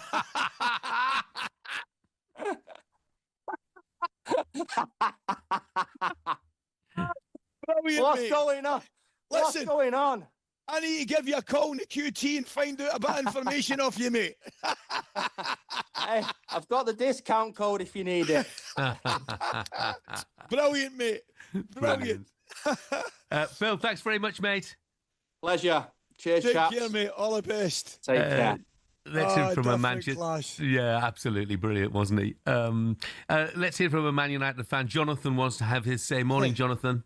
Morning, Jonathan. Hey boys, how you doing? You're good, thanks, mate. Fine, but how mate. are you doing? Well, it's Groundhog Day again, isn't it? It just keeps happening, but I think it's a little bit simplistic to just point at the manager. I mean, I think we have to go back to the summer. Just look at the recruitment. 2 great buys in Cunha and Mbeumo. Now, the thing is, they're in the position Bruno plays in. Right, we are crying out for a defensive central midfield player. Bruno kept us up last year, but he's not a central midfield player. He loses his markers. He can't defend. We were offered 100 million by the Saudis. You take the 100 million, you buy the kid from Brighton. You've got legs in midfield. That's number one. The keeper situation, Donnarumma, what a lift he gave City yesterday. A big character. Where's our keeper? They're frightened to play him because of the pressure. Why didn't they buy Martinez? We're crying out for characters in that dressing room. This kid may be good, but he needs to be good now. He's never played for his country. He plays in a small club, no offence to him, where he doesn't have the pressure he'll have at Manchester United. So that's another one. And again, his team selection yesterday. He's going on, Casemiro's fit, he's thinner than ever, he's looking good, he's playing for Brazil. So he played a Lumpagati. He can't cover for Bruno, and I don't understand where he is with Maino. Looking around, I think he may have a problem managing the young kids. And I'm not comparing Maino to the likes of Garnacho and the others, but the way he talks out of school sometimes about his players. Ali, you know what players are like. Fergie slaughtered him in the dressing room. Never once did he slag a player out the dressing room. I don't like the way he talks about the players. I don't like his attitude. I don't like his facial expressions. I don't like a lot about him. But the problem is, what do you do? Who do you bring in? And that's the problem. That is the problem. But he's too stuck in his ways. You know, Fergie, I know we always go back to Fergie, but we have to. You know, he used to change players, go away in Europe, bring Song, you know, as a false nine. He used to change things. This guy will not change. And the other thing that worries me, it reminds me a bit of Sven-Göran Eriksson, where he'll have his favourite players and he'll fit them in wherever. I mean, you know, the thing, it's not fair to Bruno in playing there because he's looking poor. And that's it, really. So, yeah. Thanks, Jonathan. Be another tough year. Thank you, mate. I think Fergie was spoiled for choice when it came to players, which for sure Ruben Amorim isn't. Just very quickly, Steve has texted in. He said, I know I'm probably in the minority, but as a long-standing season ticket holder, I'm firmly Amorim out. Pound for pound, the worst manager in the club's history. Not sure who the right man is. I know 500% who the wrong man is. His Premier League record would get him the sack at any of the other 19 clubs. The longer he stays, the longer it takes to coach this terrible system out of the players. He could easily take us down. As no way do we get 40 points, and Leeds and Sunderland are miles better than last season's bottom 3. That's Steve, Manchester United fan, taking a very grim view of things. Big thanks, by the way, to Phil Bardley for joining us there. Excellent. Yeah, and for those not watching on CTV or YouTube, Phil was offering Ali a discount on a hair transplant. So that's right, you might be seeing Ali in Turkey very soon. Well, if he can fit that in between Spain, Liverpool and Newcastle, that is. And quite a sad morning. That cheered me up no end. That really cheered me up no end. That was brilliant. Up next, the Ryder Cup build-up is beginning. There's an interesting story in The Sun today about the way the players are preparing.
Good morning, this is talkSPORT Breakfast. I'm Jeff Stelling Ally McCoist is with us today. Virtual Insanity by Jamiroquai there, but why are we playing it? Well, a story in The Sun today. Europe's Ryder Cup players have been provided with virtual reality headsets programmed with insults in an attempt to be ready for the partisan New York crowds this week. Ali, I tell you what, if they want to get used to insults, they should just come in here and read some of the texts. That would do the trick. We could have saved them a whole lot of trouble, mate. Virtual reality headsets. It's a gimmick, isn't it? Yeah, man, what's it all about? Do you know what I mean? I get it, and they're obviously trying to prepare. I can't wait for it, I have to say to you, Jeff. I am so looking forward to it. It's unbelievable. And there will be a bit of flack flying about. Of that, there is absolutely no doubt. But in many ways, it adds to the occasion, you know? Yeah. John Rahm's not buying into it, by the way, because in the midst of this story, John Rahm's quoted as saying, virtual reality is never anywhere close to real life. They have somebody talking on a headset. I think they found somebody from the northeast, but it's not even close. Yeah, but, it was a bit of additional money. That was all it was that, John, for me, So, yeah, absolutely. Yeah. I mean, look, the atmosphere out there is going to be phenomenal. There's no doubt about that. Just as it was at St. Mary's yesterday. Because right now, it's time for the latest odds with Coral and Steve-O. The Coral Daily Download on talkSPORT with Coral. We're here for the fans this season. 18 plus, gambleaware.org. Morning, Steve-O. Jeff, Ali, very, very good morning. Needless to say, had we lost that game yesterday, I wouldn't be speaking to you this morning. I'd have gone sick this morning, but I don't. Did you watch the game, gents? Yes, I did, yeah. Steve, I missed it. I must admit, I had my fill of 0-0 derby games recently, and I couldn't handle another one. Well, Joe, it's the first 0-0 between the sides for over 100 years, apparently. But as you didn't watch it, Ali, let me fill you in. We absolutely battered them 0-0. That's all I'll say. Well, you battered them. You battered them in the first half. Wasn't quite the same in the second half. Josh Murphy, by the way, he's a dead ringer for his brother, isn't he? I mean, an absolute dead ringer for his brother, and he plays in a similar fashion too. I was really impressed. He was superb, and you're right, Jeff. First half, we were undoubtedly the better side. They had to improve second half, and they did. Honours even.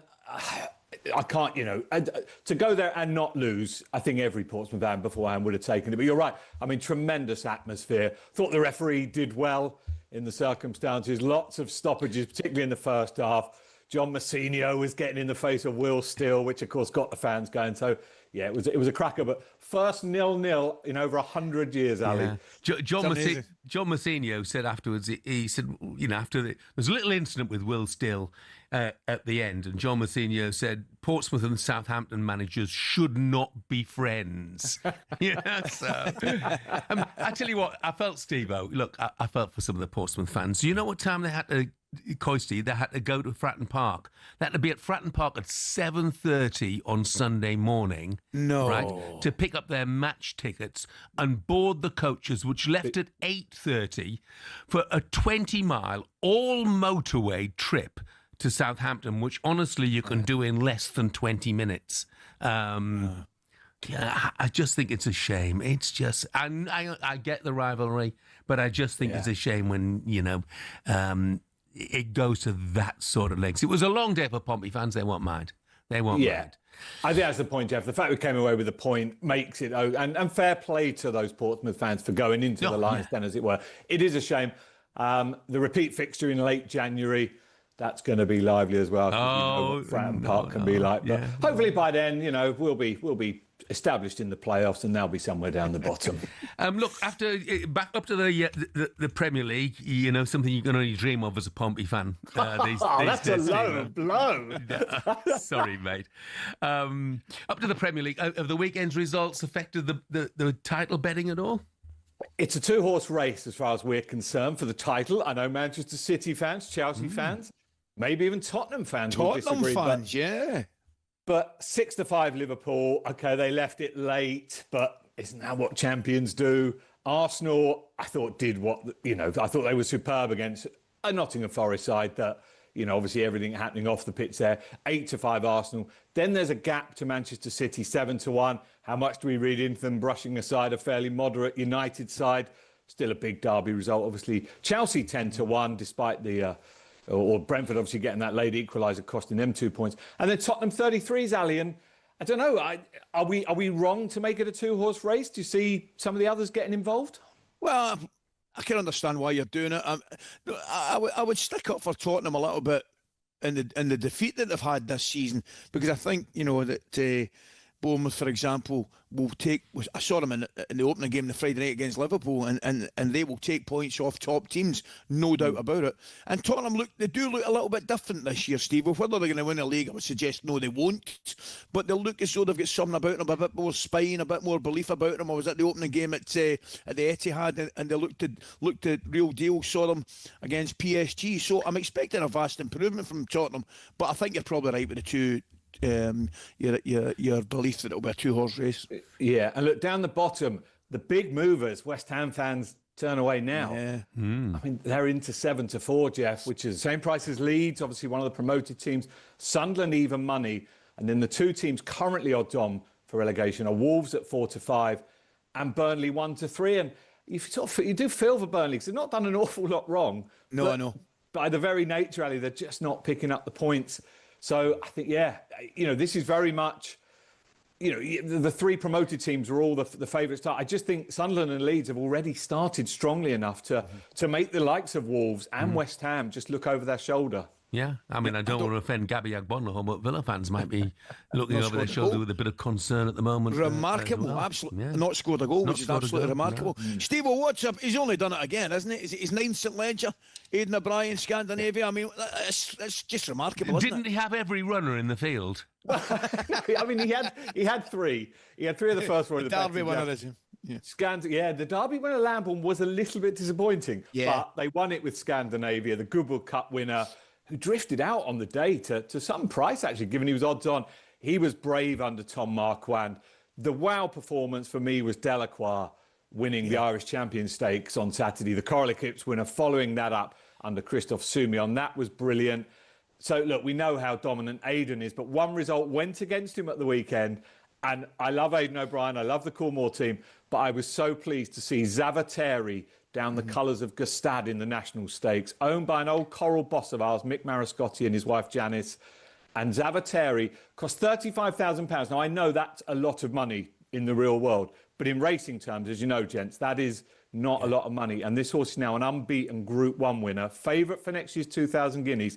So pleased. Trained by Eve Johnson-Horton, ridden by Charlie Bishop. They wouldn't be household names with Group 1 horses, every day of the week. So that was a terrific story, but a rare reverse for Aidan O'Brien on a weekend when he pretty much cleaned everything else up. Steve, just quickly, he'd certainly get his 35 grand back if he wanted to sell it, if he wanted to cash in. Steve, two Coral Racing Club runners today. Yeah, huge day for the club, Jeff. We got Rockstar Icon in the 4:12 at Brighton. Oliver Coltrane's this Kieran O'Neill rides, but Cranchar, named after Nico Cranchar, I think is the one to beat down there.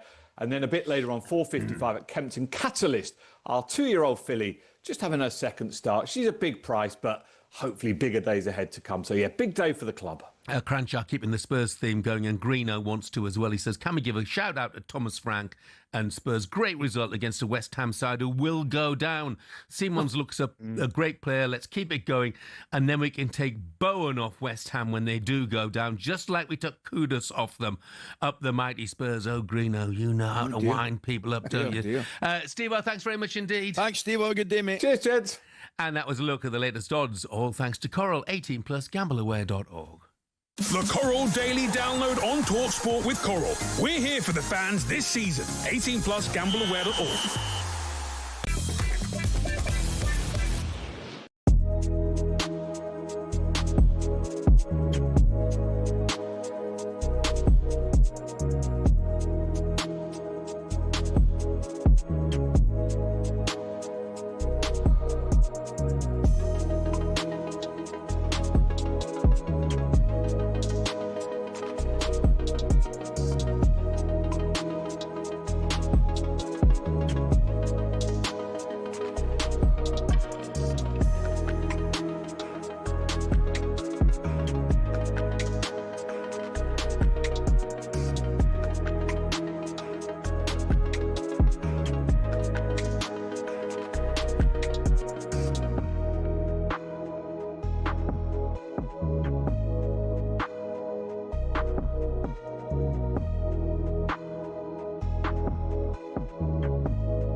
Over the last few years, Formula One has gone from elitist and insular to a global entertainment brand.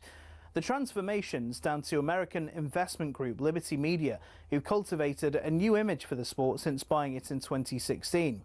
Better access to drivers, improved content on social media and tapping into the US market have given F1 a massive boost in both attention and revenues. But is everyone happy? The fans certainly are, as evidenced by Drive to Survive.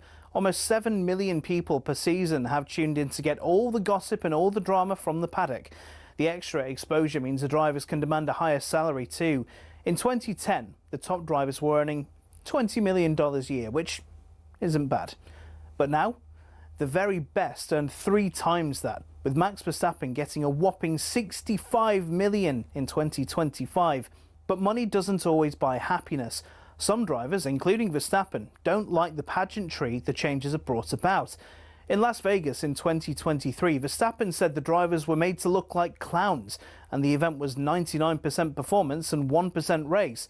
Some purists who still watch the sport feel the same, and that the spirit of competition has suffered. But Formula One and Liberty Media don't look like slowing down anytime soon. So expect more races, major events and exclusive access in future.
Good morning, 8:36 on Monday, September the 15th. Hope you're having a great morning so far. This is talkSPORT Breakfast with me, Jeff Stelling Ally McCoist and Arnold Clark. Get £750 off any used electric car or home charger. Now, Aston Villa are still the only side in England yet to find the back of the net this season after drawing 0-0 with Everton. And Jamie O'Hara and Jason Cundy enjoy giving the Villa fans some ideas on what else they could watch instead of their own team. Go and watch Sutton Coldfield, Steve. See, at least you see some goals. Yeah, good side, Sutton Coldfield, mate. They get some goals for you. When was the last time Villa scored? Tamworth are a good side, Steve. For real. Yeah, go and watch them. Go and watch some goals. They're not getting value for money at the minute, are they, Villa fans? No. No, they're not getting everyone. Go watch Lichfield play. Really helpful advice. I think they're away at Sunderland next weekend, aren't they? And Sunderland defensively been pretty good so far this season right, haven't they? as well. They did, man. It was a really good point for them at Palace. The goalkeeper was outstanding as well on the day. So how much longer will it be before Villa manage to score their first goal of the season? You just feel, don't you, Coisty? It's just a question of... Yeah. It has to turn for them at some stage. Well, I'm looking at the bottom of the league, and I'd be more concerned for West Ham than I would be for Villa. Yeah. You know, that would be my view on it. I think Villa clearly having a goal-scoring problem at this moment in time. Defensively, they're fine. I think they've only lost 4 goals in the league, which is the same as Liverpool, who are top of the league. But clearly that becomes a problem if you're not scoring them, and that is the problem they've got. But that will turn. That will change. Yeah, you would feel so, wouldn't you? Alan's texted in and said, did Steve-O just say Burnley haven't done an awful lot wrong? I would say conceding 2 dreadful penalties and added time in the last 2 matches might contradict that. Do take your point, Alan. You wonder what was said to Hannibal when he went back into the dressing room, don't you? Oh, mate, no. you could see it. I mean, I don't care what anybody says. You had to feel for him. It was a horrendous mistake. Only he knows why he did it. But you could see him immediately after it. He was absolutely distraught. It's one of these ones, Jeff. I'm imagining you walk into the dressing room and just absolutely apologise to everybody, because he's certainly cost his mates a well-earned point. But sometimes you walk into the dressing room, you don't need to say anything to anybody. And I mean, actually, to him, I think he probably apologises and, you attempt to put it behind you. Yeah.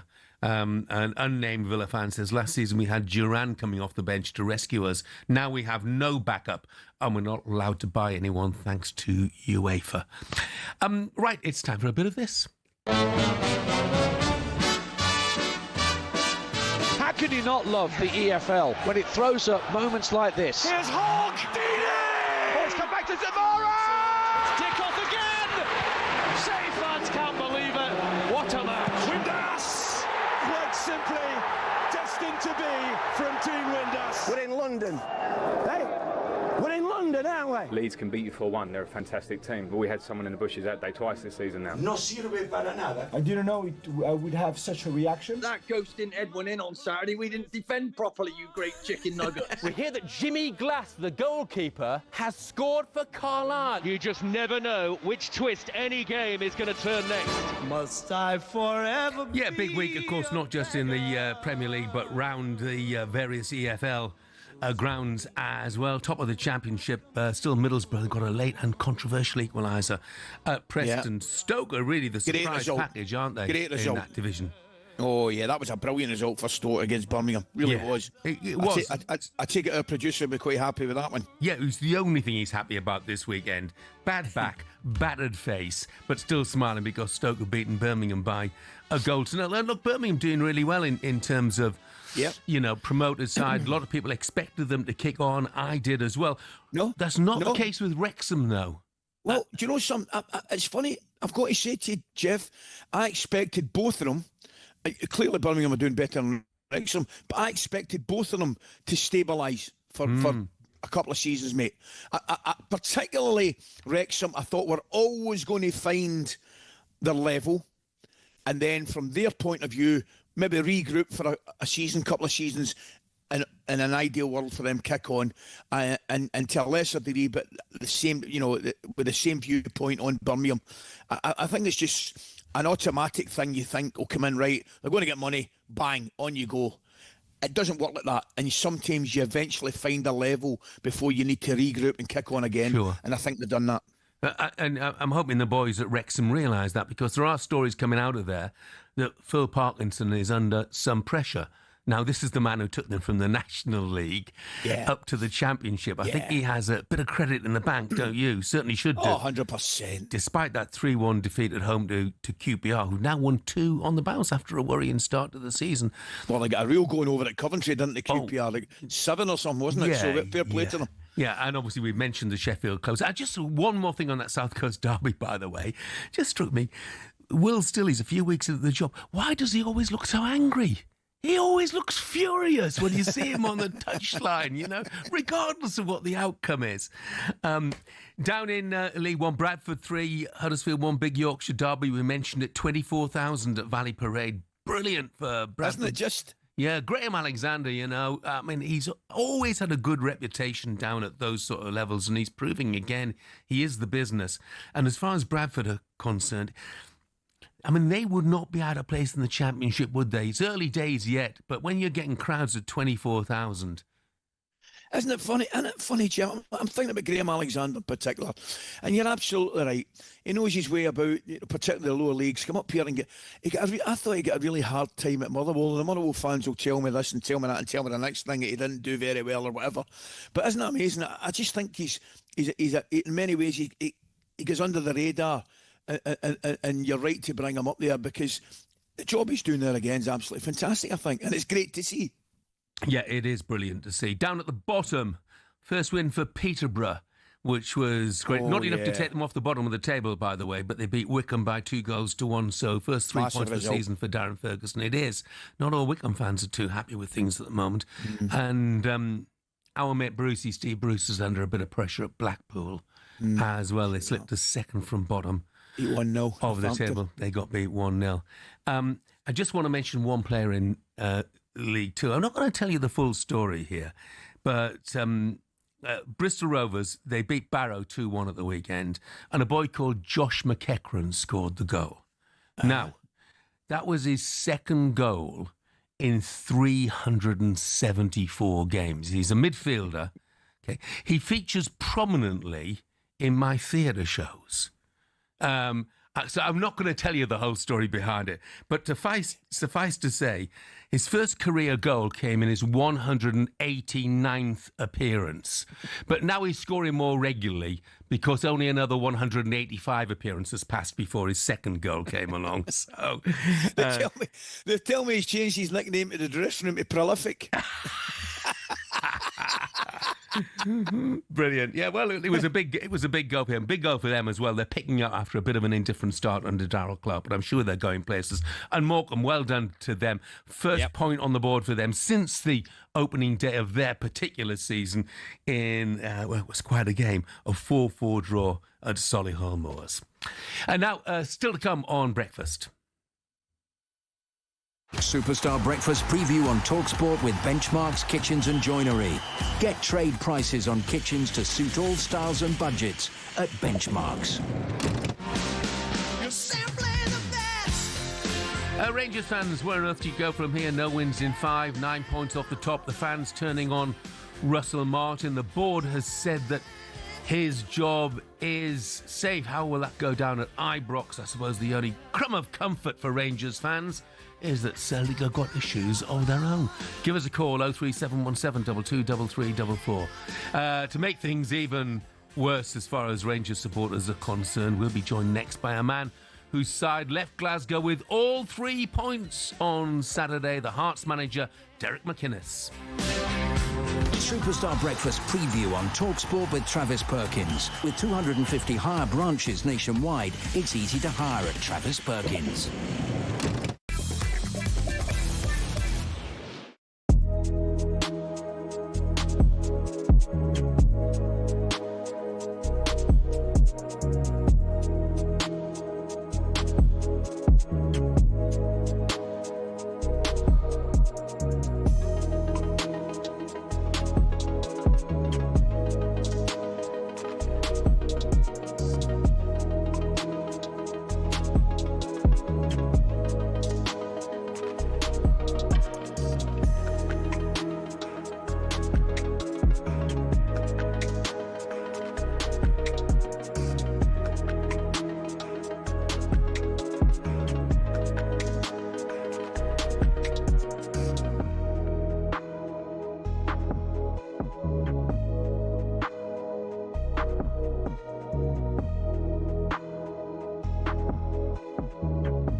Very good morning to you. It's precisely 8:50 Monday, September the 15th. This is talkSPORT Breakfast. I'm Jeff Stelling. Rangers legend Ally McCoist is with us. And of course, we've given Ally plenty of Rangers chat for a morning. So let's focus on the good side of the story at Ibrox at the weekend. It was all about Hearts.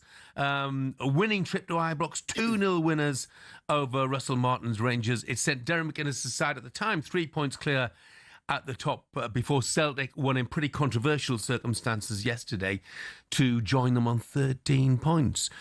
So is the dream alive for Hearts fans? What is their dream this season? Joining us now is a man who can tell us exactly that. Hearts manager Derek McInnes joins us now. Morning, Derek. Morning, Derek. How you doing? Good. Yourselves? Yeah, well, look, Derek, I'm doing great, but of course you made Coisty's life a misery at the weekend. I know. By the way, Jeff, before you get any further, he used to do it when I played with him. He made my life a misery. I was late every day for training, picking him up. But in all seriousness, Derek, you have got to be delighted with the way things are going, mate. Yeah, really pleased. Obviously, been huge backing with the board to try and change the squad. But it's as many of the players who were already in the building who have been magnificent for us as well. You know, we started really confidently and, you know, really encouraged really about what's ahead. You know, I feel as though there's more to come from us, but results like Saturday don't do us any harm, to be honest. So it's only a start. It's a strong start. It's the type of start where you're hoping for, but you know, you get to kind of stress. We're only 5 games in, but I still think there's enough encouragement there for us to get better. But you know what people are talking about, Derek? I mean, inevitably, 9 points clear of Rangers, Celtic facing a sort of fans' revolt. Is this a sort of window of opportunity for Hearts? No, I think it's obviously something in Scottish football that every now and then it rears its head. Aberdeen last season got off to such a strong start and weren't able to maintain that. In fact, it was a complete opposite. They had such a strange season. And, you know, that same sort of conversations were getting had by people then. I think Saturday was a case in point where before the game, everybody was saying to me, oh, do you think you can do this and that? And can Hearts proper challenge? And there was so many people who would like to see that, I think, for a Scottish football perspective.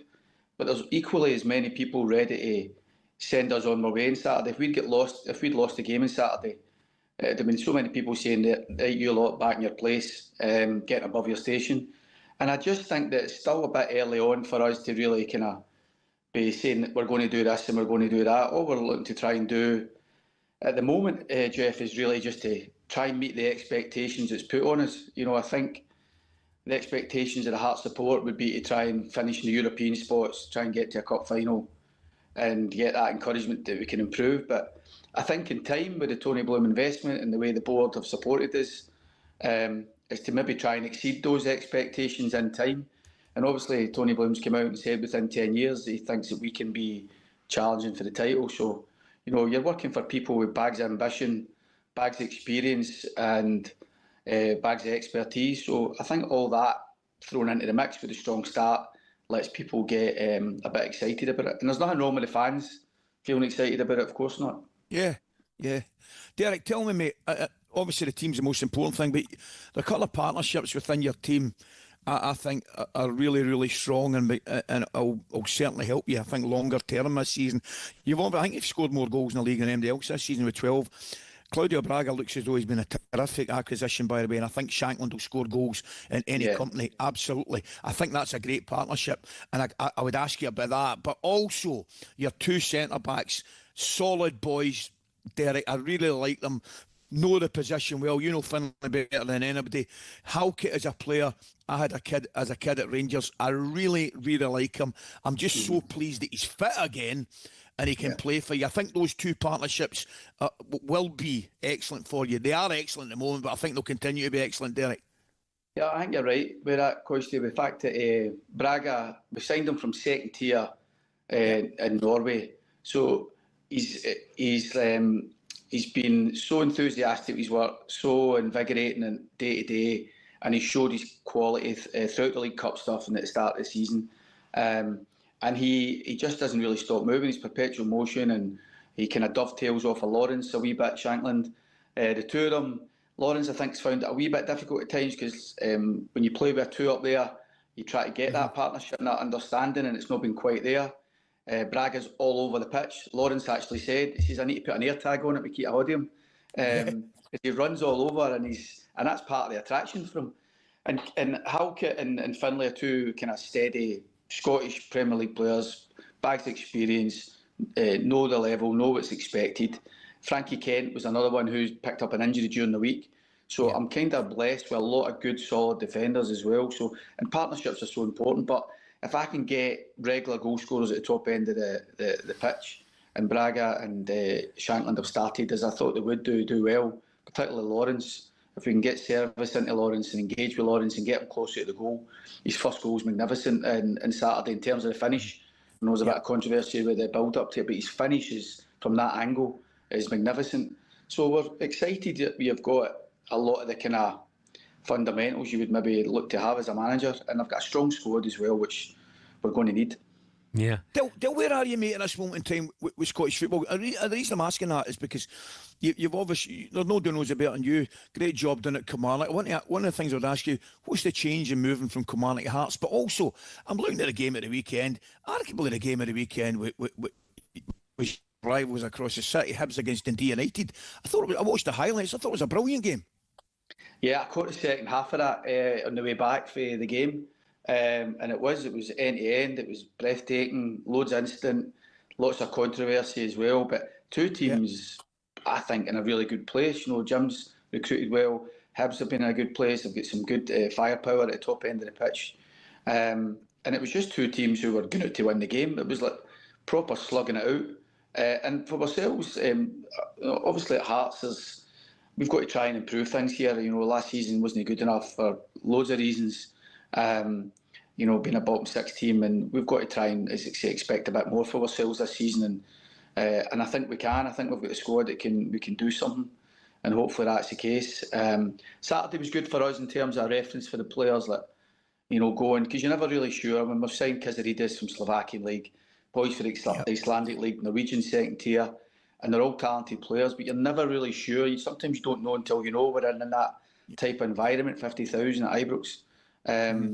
And they responded to it. So all these kind of traits and factors are always going to be important because there is a demand on a Hearts player and they've got to be ready to meet that. So far so good, but it is only a strong start, to be honest. I knew we were doing all right when my Jack went to the game, my son, and he goes with your boy. He went with your boy, Coisty, to big a guy out at the game.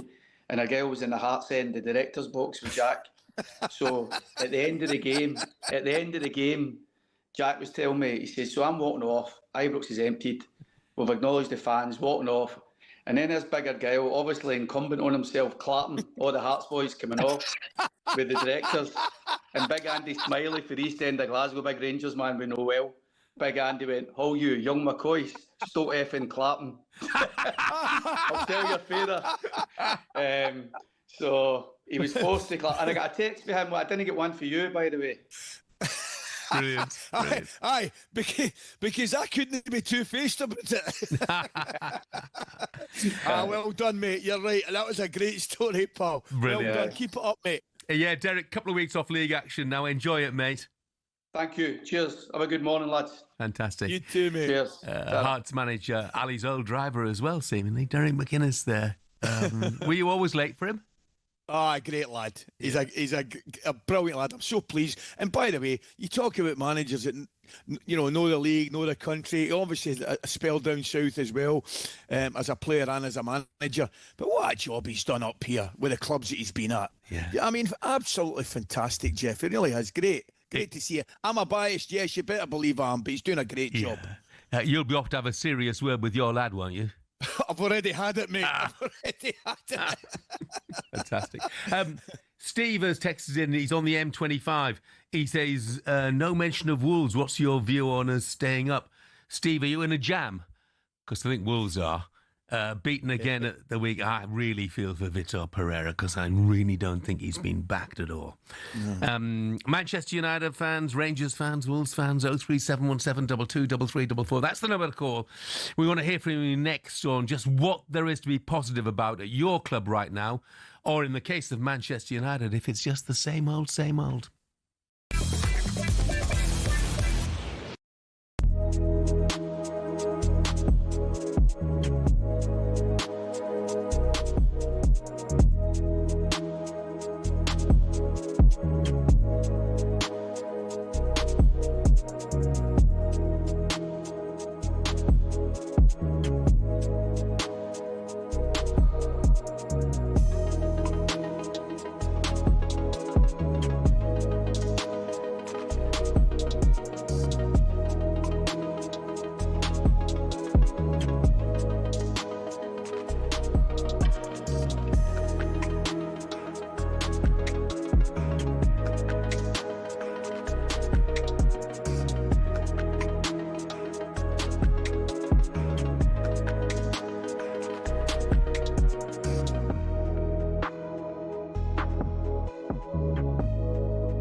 When Sir Jim Ratcliffe took control of footballing operations at United, the Manchester-born billionaire was somewhat welcomed in as a homegrown hero, ready to save the club from the dark days of the Glazers. But in just 12 months, he became a punchbag for many fans.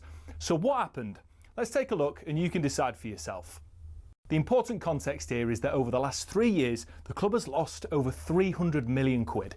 And from day dot, Ratcliffe committed to fixing this, which of course is the right thing for the club.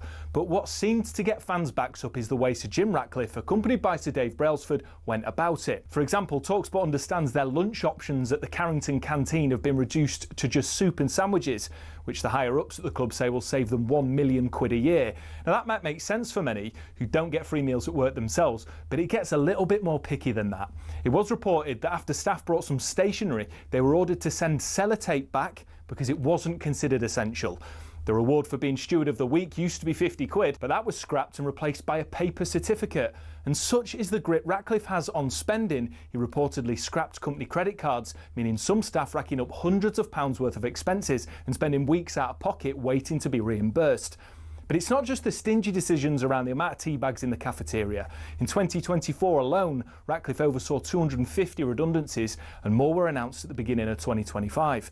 Now, while there are people who acknowledge that United's staff numbers are overinflated, it's the optics which aren't great. Because while all this has been going on, Casemiro's getting paid 350 grand a week, and the club forked out 14 million quid getting rid of Eric Ten Hag and Dan Ashworth. But United fans' rage doesn't just stop here at the cuts. Ratcliffe's unpopular decision to introduce a flat ticket price of 66 quid for every fan, even children, certainly did not go down well. For fans, it feels like the very foundation of the club's support is being attacked for the sake of making marginal financial gains. But Ratcliffe has backed it, saying if you shy away from difficult decisions, then nothing is going to change. And time will tell whether these measures will improve operations at the club and help drag standards up on the pitch. But one thing's for sure, his first year wasn't exactly a charm offensive, and there's still a long way to go for United to be back to where many say they belong.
Good morning, 6 minutes past 9, Monday, September the 15th, into the final hour of talkSPORT Breakfast with me, Jeff Stelling, Ally McCoist and Arnold Clark. Get the UK's best used car deals guaranteed. Still to come between now and 10. We'll catch up with a very unhappy Hammer. Legendary West Ham striker Tony Cottee will tell us whether time is running out for Graham Potter. We've got a Manchester United fan, George from Bexley Heath, who says, by the way, I was born in Old Trafford. He says, I'm a Man United fan. I'm okay with where we are at the minute, as we are in a better league position than we were last season. George, I've got bad news for you. You had 6 points from 4 games last season. You've got 4 points from 4 games so far this season. But as far as Manchester City are concerned, of course, it was a job well done in the derby, who did one of Manchester's favourite sons proud. And the whole stadium takes their feet as we pay our respect to the one and only, the hitman, Ricky Hatton. It was so emotional, so special. I'm pretty sure it will not be forgotten. Such a down-to-earth person, lovely guy, massive City fan as well. So Phil Foden wants to play in these games. He's from the area, he obviously loves Manchester City, and this is a big occasion for him. And it's Manchester City 1, Manchester United 0. Phil Foden has scored in the derby for the 7th time. It meant a lot to me, obviously, to get back on the score sheet, but first of all, to start a game as well. As Erling Haaland goes through, and he scores through the legs of Altay. This system just doesn't work for Man United. Oh my goodness. Haaland's in again.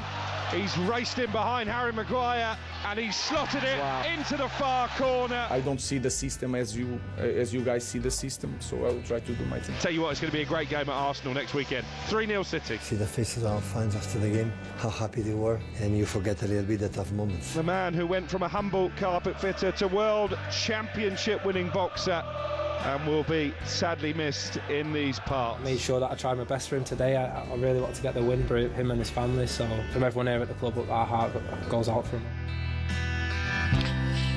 Yes, the tribute to Ricky Hatton, followed by a rampant Manchester City victory at the Etihad. Phil Foden's header and an Erling Haaland double, bringing joy to them. By the way, Erling Haaland against Harry Maguire in a foot race was a no contest, wasn't it? It really was. Pep's side up to 8th. Trip to Arsenal next weekend. Of course, they have a Champions League game against Napoli before that. That's on Thursday night. For United, just 4 points from that first 4 matches. Former Premier League boss Alan Pardew's had his say on Ruben Amorim's future. He doesn't think sacking him would solve much. I think the inexperience is costing him a little bit. I think he's trapped in that Sporting Lisbon success. Do you know what I mean? It brought me success. This is how I'm going to implement this here. And it's such a big club, such a huge environment for a manager. And he was saying today how different his job is to Pep's, for example, in terms of profile. It is just all encompassing in terms of the media. So I just think he needs a technical director to sort of nudge him a little bit rather than sack him. Say, Amorim, look, you're going to have to change. You're going to have to get your head around it a little bit. That Sporting Lisbon model isn't going to work here with these players. Is Alan Pardew right? Let's hear from you, United fans. Steve is a United fan. Morning, Steve. Good morning, Steve. Hey, Jeff. Hey, Ali. Good morning, lads. Yeah, so what do you make of what's going on? Colin from miserable Ireland.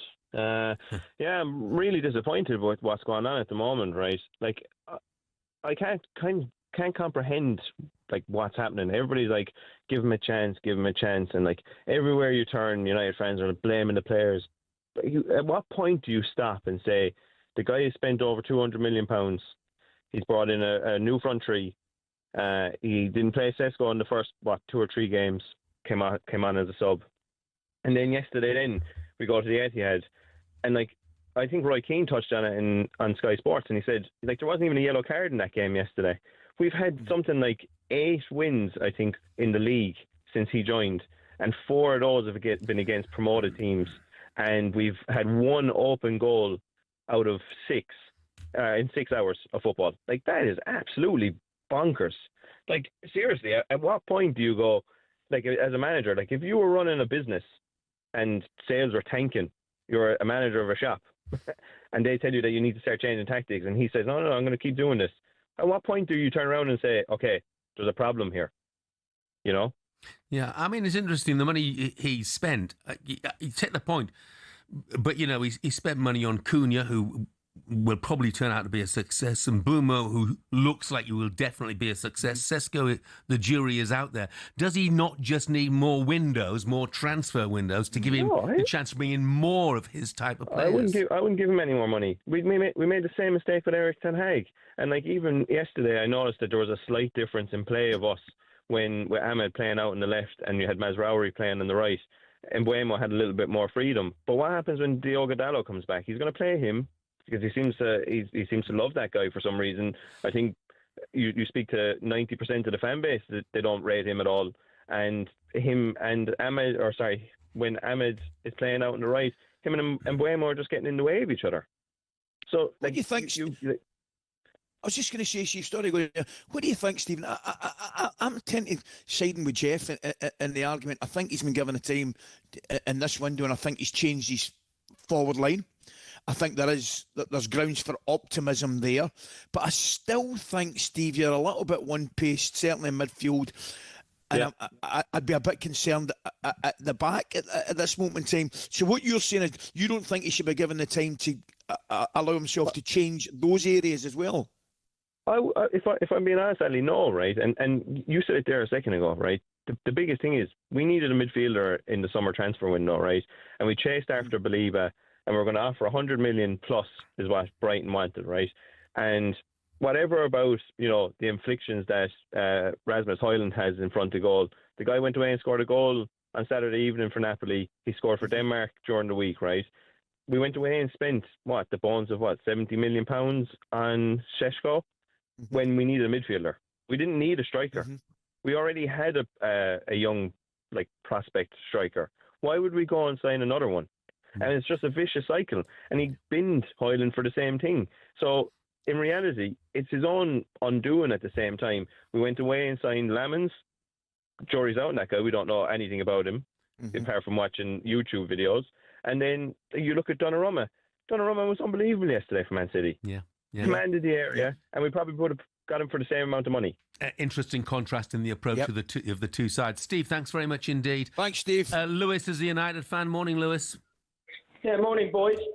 Jeff, you probably don't remember, but I rang up and spoke to you after we lost the Arsenal game.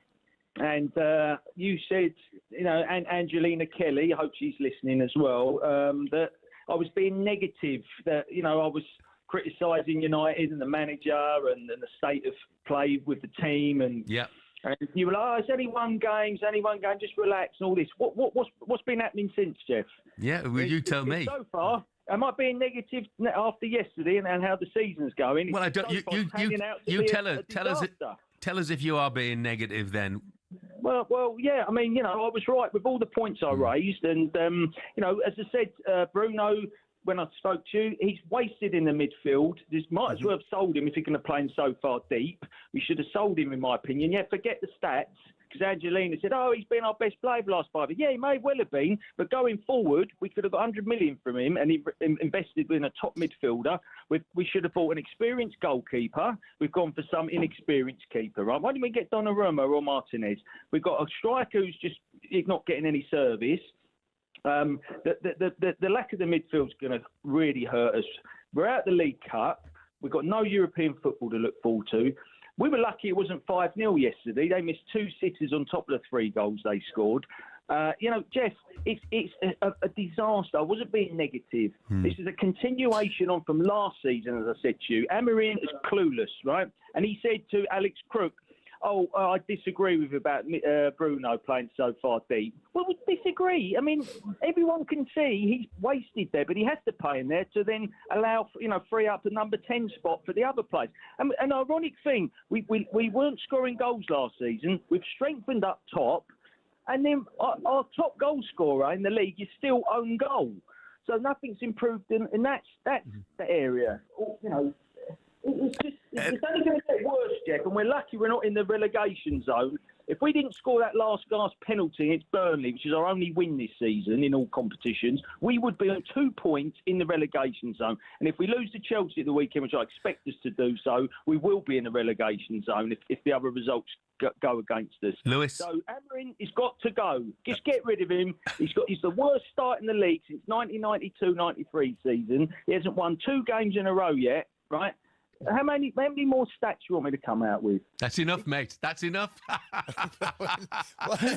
well done, mate. Lewis, do you know what that was? Thank you very much, mate. Cool and composed rant from Lewis there. It was. When it comes to the goalkeeper in particular, I can't disagree. When Emi Martinez was waiting to go there. Look, Senny Lamans might turn out to be a fantastic goalkeeper, I don't know, but you want somebody who can go in straight away. And, look, the keeper wasn't to blame. Yeah, like Donnarumma or Martinez. But, I mean, the keeper wasn't to blame yesterday, that is for sure. But I do completely take Lewis's point. Just quickly, Andy from Coventry says, football managing is a job. If you were stacking tins of beans upside down, your manager would correct you and tell you to do it differently. Amorim needs to take advice, be versatile and make the changes. You won't want to keep talkSPORT far from your ears this weekend. 12:30 Saturday, Liverpool against Everton, Manchester United, Chelsea at 5:30, and Game Day Live will keep you right across Arsenal against Manchester City on Sunday. Coming up, we'll pay tribute to Ricky Hatton, a true British sporting great.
Good morning to you. It is 9:22, Monday, September the 15th. This is talkSPORT Breakfast. I'm Jeff Stelling.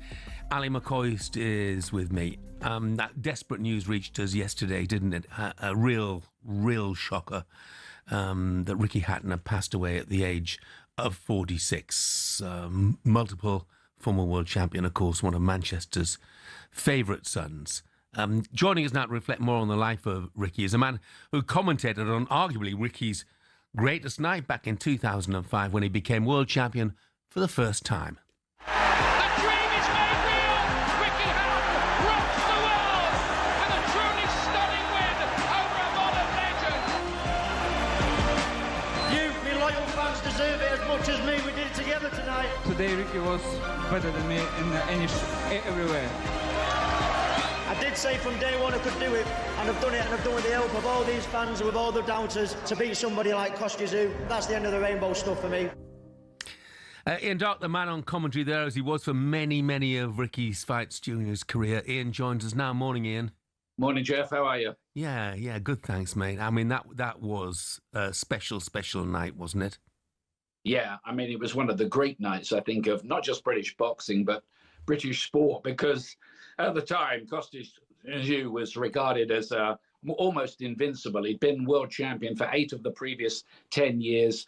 Ricky, a lot of people thought he's got an outside chance here, but Zhu's too good. But Ricky was fantastic.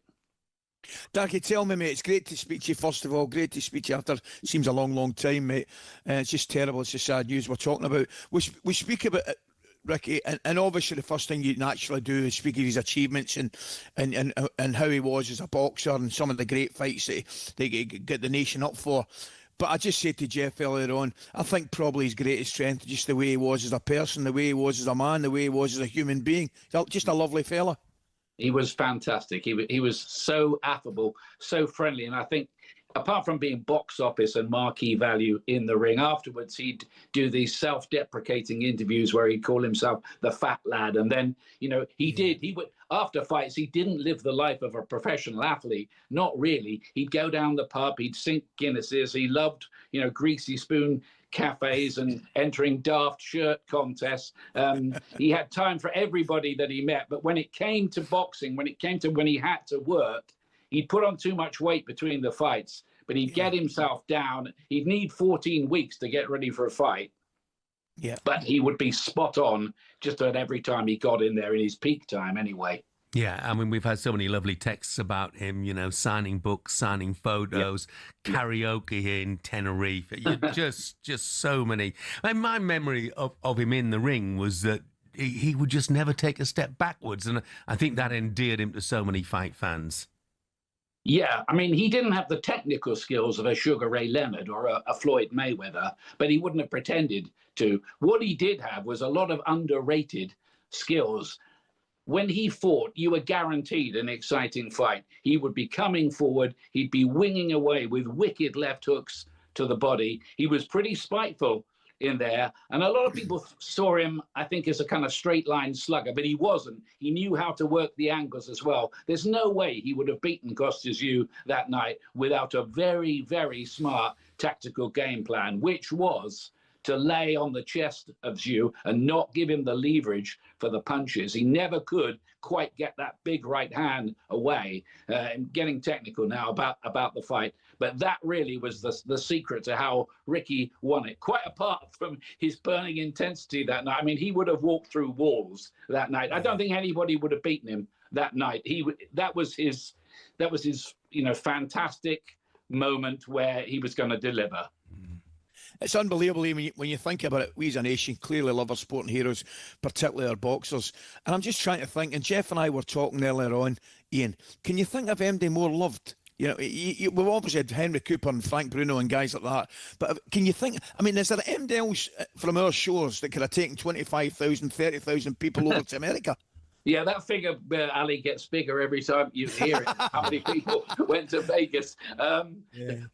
I think realistically it was about 10 or 15,000, but it's true. Everywhere you went that week in Las Vegas, you bumped into people from Manchester. So I don't know what the figure was, but yeah, talking of his popularity, you mentioned Henry Cooper in his era because he landed that never to be forgotten punch on what was then Cassius Clay and nearly beat him.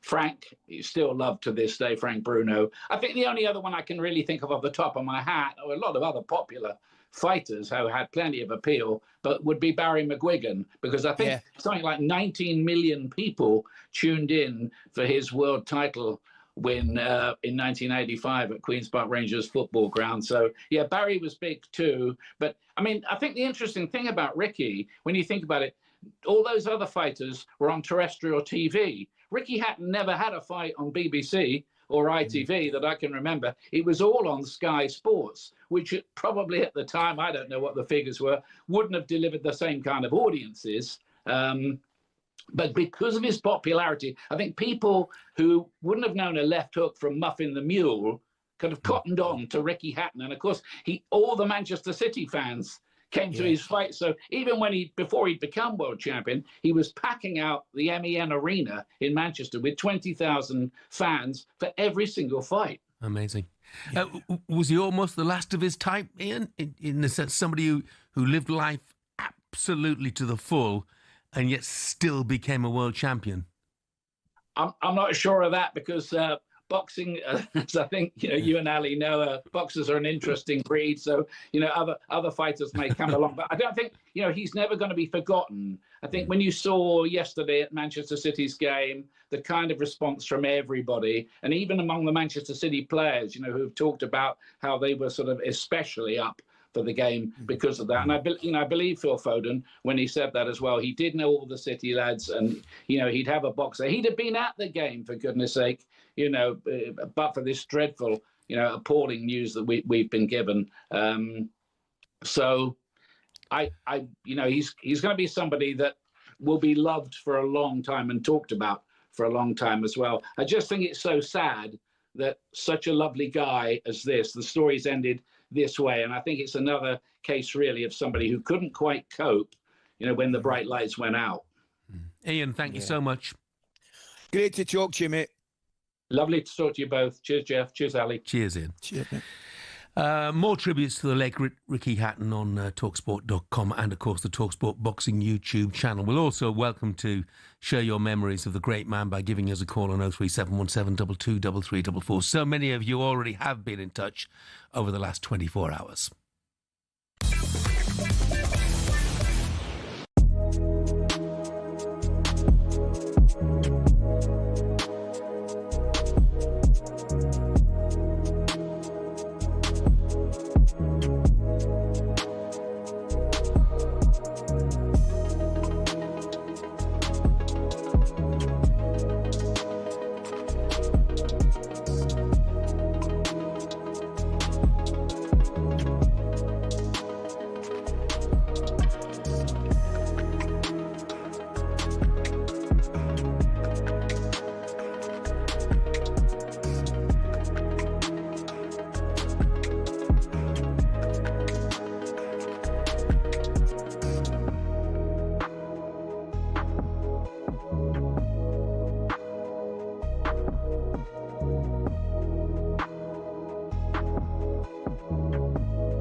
Devils' worst signing since Fergie.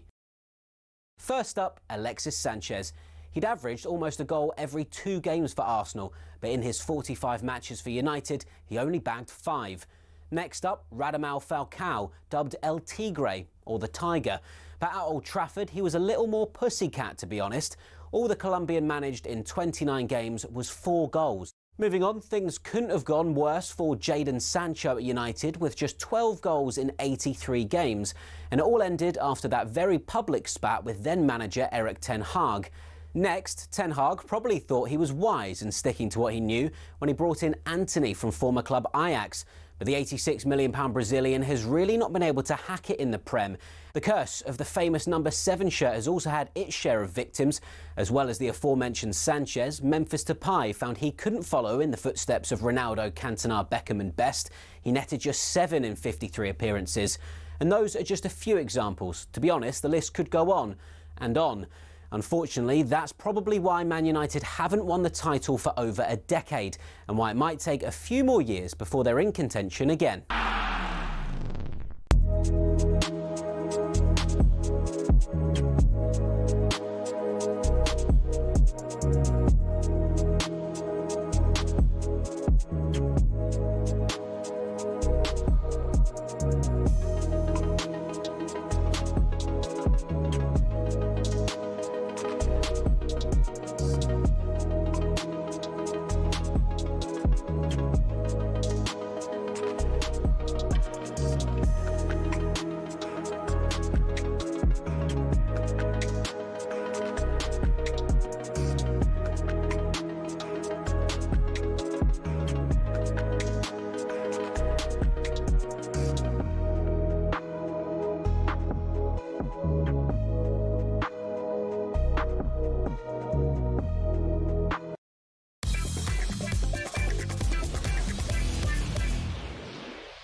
It is 9:35. This is talkSPORT Breakfast with me, Jeff Stelling Ally McCoist and Arnold Clark. Get £750 off any used electric car or home charger. A reminder, the countdown is on. This is your chance to win £25,000 and tickets to see Oasis at Wembley on Saturday, September 27th. This Friday, we're calling 2 lucky listeners on air who will go head-to-head for the cash. Both can win the tickets, but only one will walk away with £25,000. 18 plus, UK excluding Northern Ireland. For a chance to win, text the word Oasis to 83338 and you're in the draw. Text costs £2 plus 1 standard network rate message. You must have the bill payer's permission. Or you can enter for free by calling 0330 880 treble38. All entries must be received by the 19th of September at 9 a.m. This is a talkSPORT limited promotion run on talkSPORT, Talk and Virgin Radio UK stations. Full terms and conditions at talksport.com. Very best of luck to you. Some quick texts. Paul has texted in saying we're talking about Amorim sacking the manager again, just lets the players off the hook. That's the constant. Joe says Amorim needs more windows than an advent calendar. And Jamie, Ange was slated all the way through his tenure for playing one kind of football at Spurs and not having a plan B. What is Amorim's plan B? West Ham fans, wow, it's a mess at the moment, isn't it? Another home battering from a London rival. You could be in big trouble. Sunderland 3, West Ham 0, and it's Isidore with the 3rd goal. West Ham is not a club that panics about its managers. We tend to stick with them. The potential of this club is huge. The ambition should be huge because it's a massive club. Graham Potter's meant to be this master coach, okay? He's like this textbook coach. He can do this, he can do that. The results continue like this. He won't be there by Christmas. Nodded down past him and put in by Chalobah. It's 5-1. It's really concerning. I mean, they take the lead, they score a great goal, back at that, and then defensively they're just all over the place. The boos ring round the London Stadium. I mean, you can put who you want in there, but that squad, you're going to be where you are. The squad is a bottom half of the table squad. Spurs at home, Palace at home, Everton away, Arsenal away. As a West Ham fan, you're looking at that first 7 games, how many points they're going to get? West Ham are in the bottom 3. Finished here, West Ham 0, Spurs 3. My choice is to focus on the positives, and I understand the negativity, I understand the criticism, but I'll focus on the positives. Graham Potter there saying he'd rather focus on the positives. 3 defeats in the first 4 games in the bottom 3. They've only won twice at home in 2025. Joining us now, a man who knows a thing or two about what it takes to play for West Ham, is their former striker, Tony Coddy. Morning, TC. Morning, Jeff. Morning, Alec. So, Tony, let's focus on the positives. What were they? When you said that, Jeff, I knew the question that was coming, and I'm struggling, Jeff. I went to the game.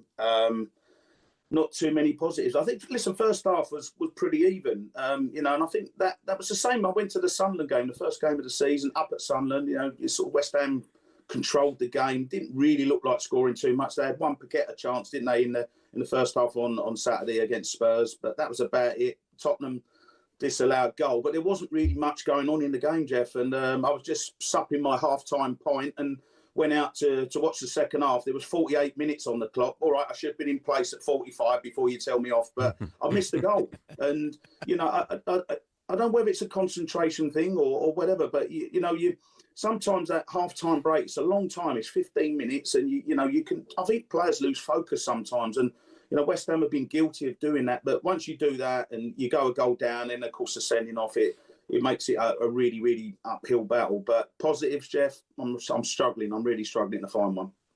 It's a tough time, TC, that's for sure, mate. I'm looking at it as well. It's not getting any easier. Jeff touched on it. Palace. And then you got to say there's something, the irony, going up to Everton with Big Moisey and then Arsenal. Oh, can you see any light at all, mate? I think they've got to get a result against Palace, Ali. I mean, the home form's been so poor. It has been really, really poor. Maybe they might play a little bit more freedom away from home. There is that to it. But you've got, Everton away is going to be so tough. You've got the Moisey factor, the new stadium. Arsenal, although we won there last year, it's a difficult place to go to, as we know. I think if you just go forward a little bit more with the fixtures, Ali, because I honestly believe, I don't think...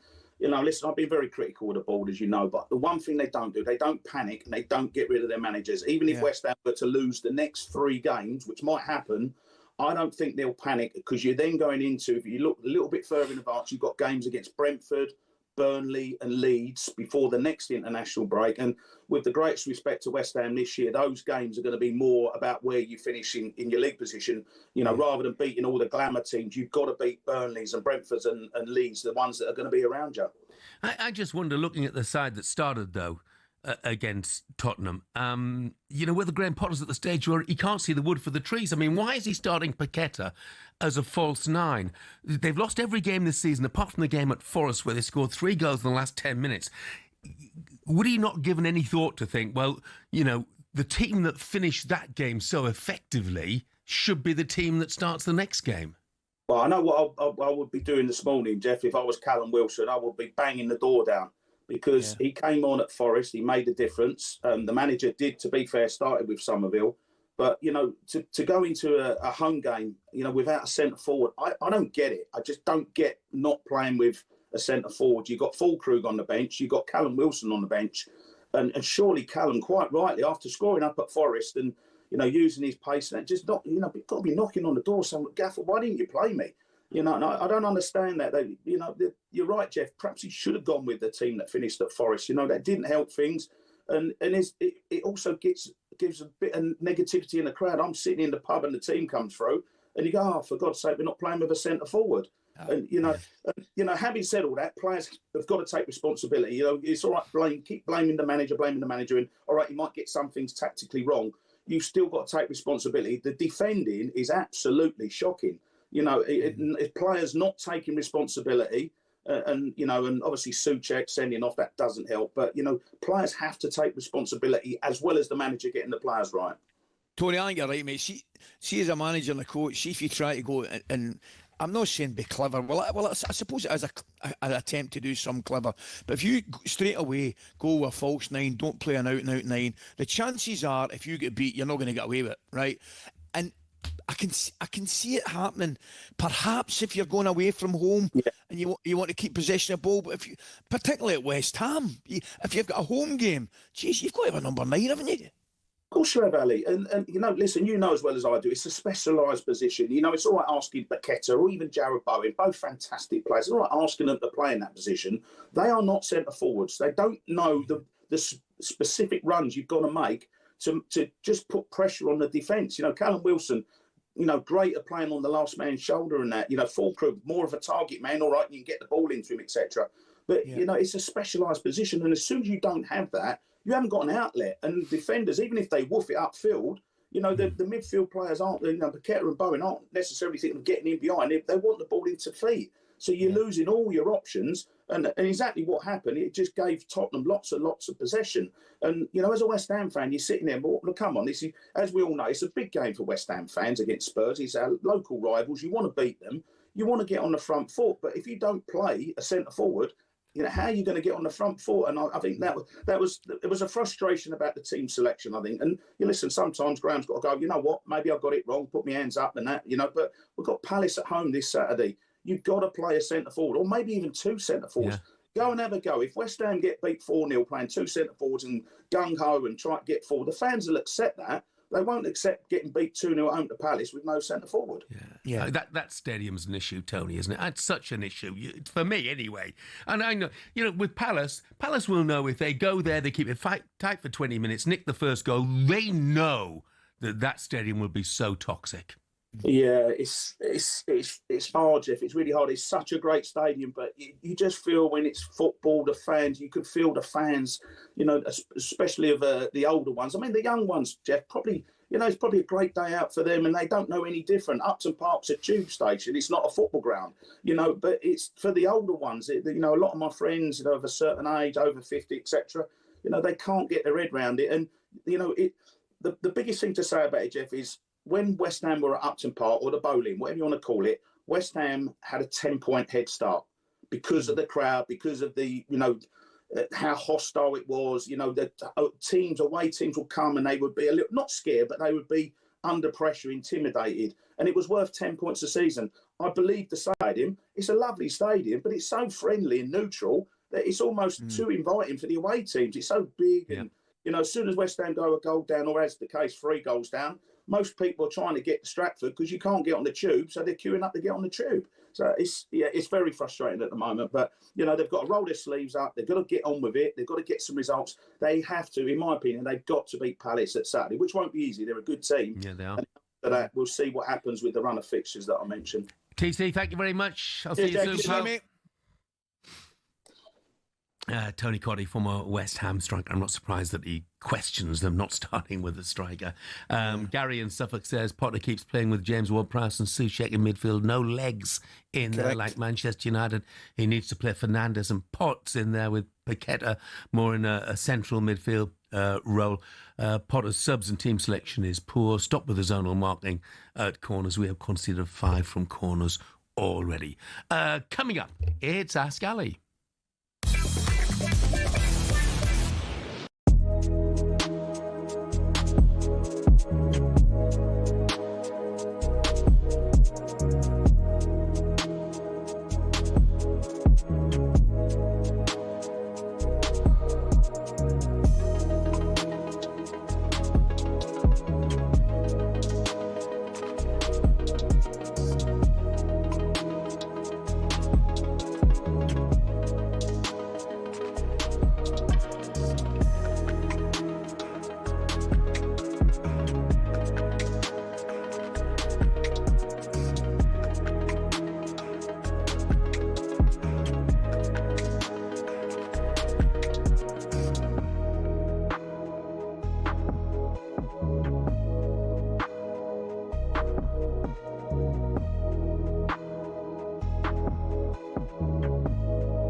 Good morning, TalkSport Breakfast, 9:50, Monday, September the 15th. Just want to say happy birthday to an old mate of mine, Chris Turner.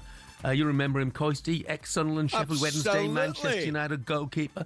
And it's his birthday. He's probably 50-something, I'd imagine, aren't you, Chris? Something like that, anyway. Happy birthday, mate. He's older than that. You're doing him a favour there, boy. Don't worry about that. He's 67. He's 67. He's still a spring chicken compared to me. Right. Let's look ahead to the Champions League with TNT Sports. Breakfast football preview on talkSPORT with TNT Sports. Get the passion and the pain, the heroics and the heartbreak all in one place. TNT Sports, not normal. Subscription required. 18 plus. Terms and conditions apply. Ask me. Here's Ali McCoist. Oh, he's done it. Ali McCoist from Rangers. Are you winding me up? No, I'm deadly serious. You know where the creator of the Rubik's Cube came from? Came from Czechoslovakia. So there you are, have some of that. You need to introduce me to this Tinder. Is it dangerous? You're a pair of numpties, so you are. Let's be having you. Let's be having you. Oh, gee, was I? You were only supposed to blow up a bloody door. What's that? Yeah, I've nailed it, man. I've nailed it. Yes, he will clock up more air miles during the Champions League than any player is involved in the competition, no question about that. So who better to find out what to expect in the Champions League than Ali himself? So, Ali, first up, PSG won last season's Champions League, of course, first time in their history, thumping win in the final. Are they the team to beat again, despite the Club World Cup, if you like? Yeah, I think so. They've obviously got one or two problems, injuries out. They've lost a couple of injuries and lost a couple of players. An international break, Jeff Dembele and Doué, to name but two. The thing about the Champions League, mate, and I'm sure you'll agree, is peaking at the right time. With a new format, you and I will swear that disgusting at this moment in time, but with a new format, I would suggest peaking at the right time is massively important. You can get away with not having a great start in the tournament, as PSG proved last year. They just flicked a switch. I'll never forget it. I was at the game, 2-0 down to Manchester City, bang, flicked a switch, 1-4-2, and then their form just about made them look unbeatable. Yes, I understand Villa had them in an uncomfortable position, for parts of the game at Villa Park. But generally speaking, I thought they were by far and away the best team in the tournament, and they looked from that point onwards to be just that. On that forum, I definitely think they will be, probably, in my opinion, the team to beat. But you look around, the standard, Jeff, the quality, particularly in England, I think, particularly in England.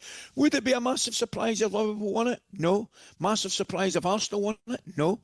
City won it? No. Because they've got the quality. They have got the quality. And that's me not even mentioning Chelsea, who beat them 3-0 in the World Club tournament. But you're asking me a question, who my team would be to beat, and it'd be PSG. Okay. Well, you mentioned the English clubs, just the 6 of them in the Champions League, the 4 you've mentioned, plus Newcastle and Spurs. Which of them is the most likely to bring the Champions League back to England?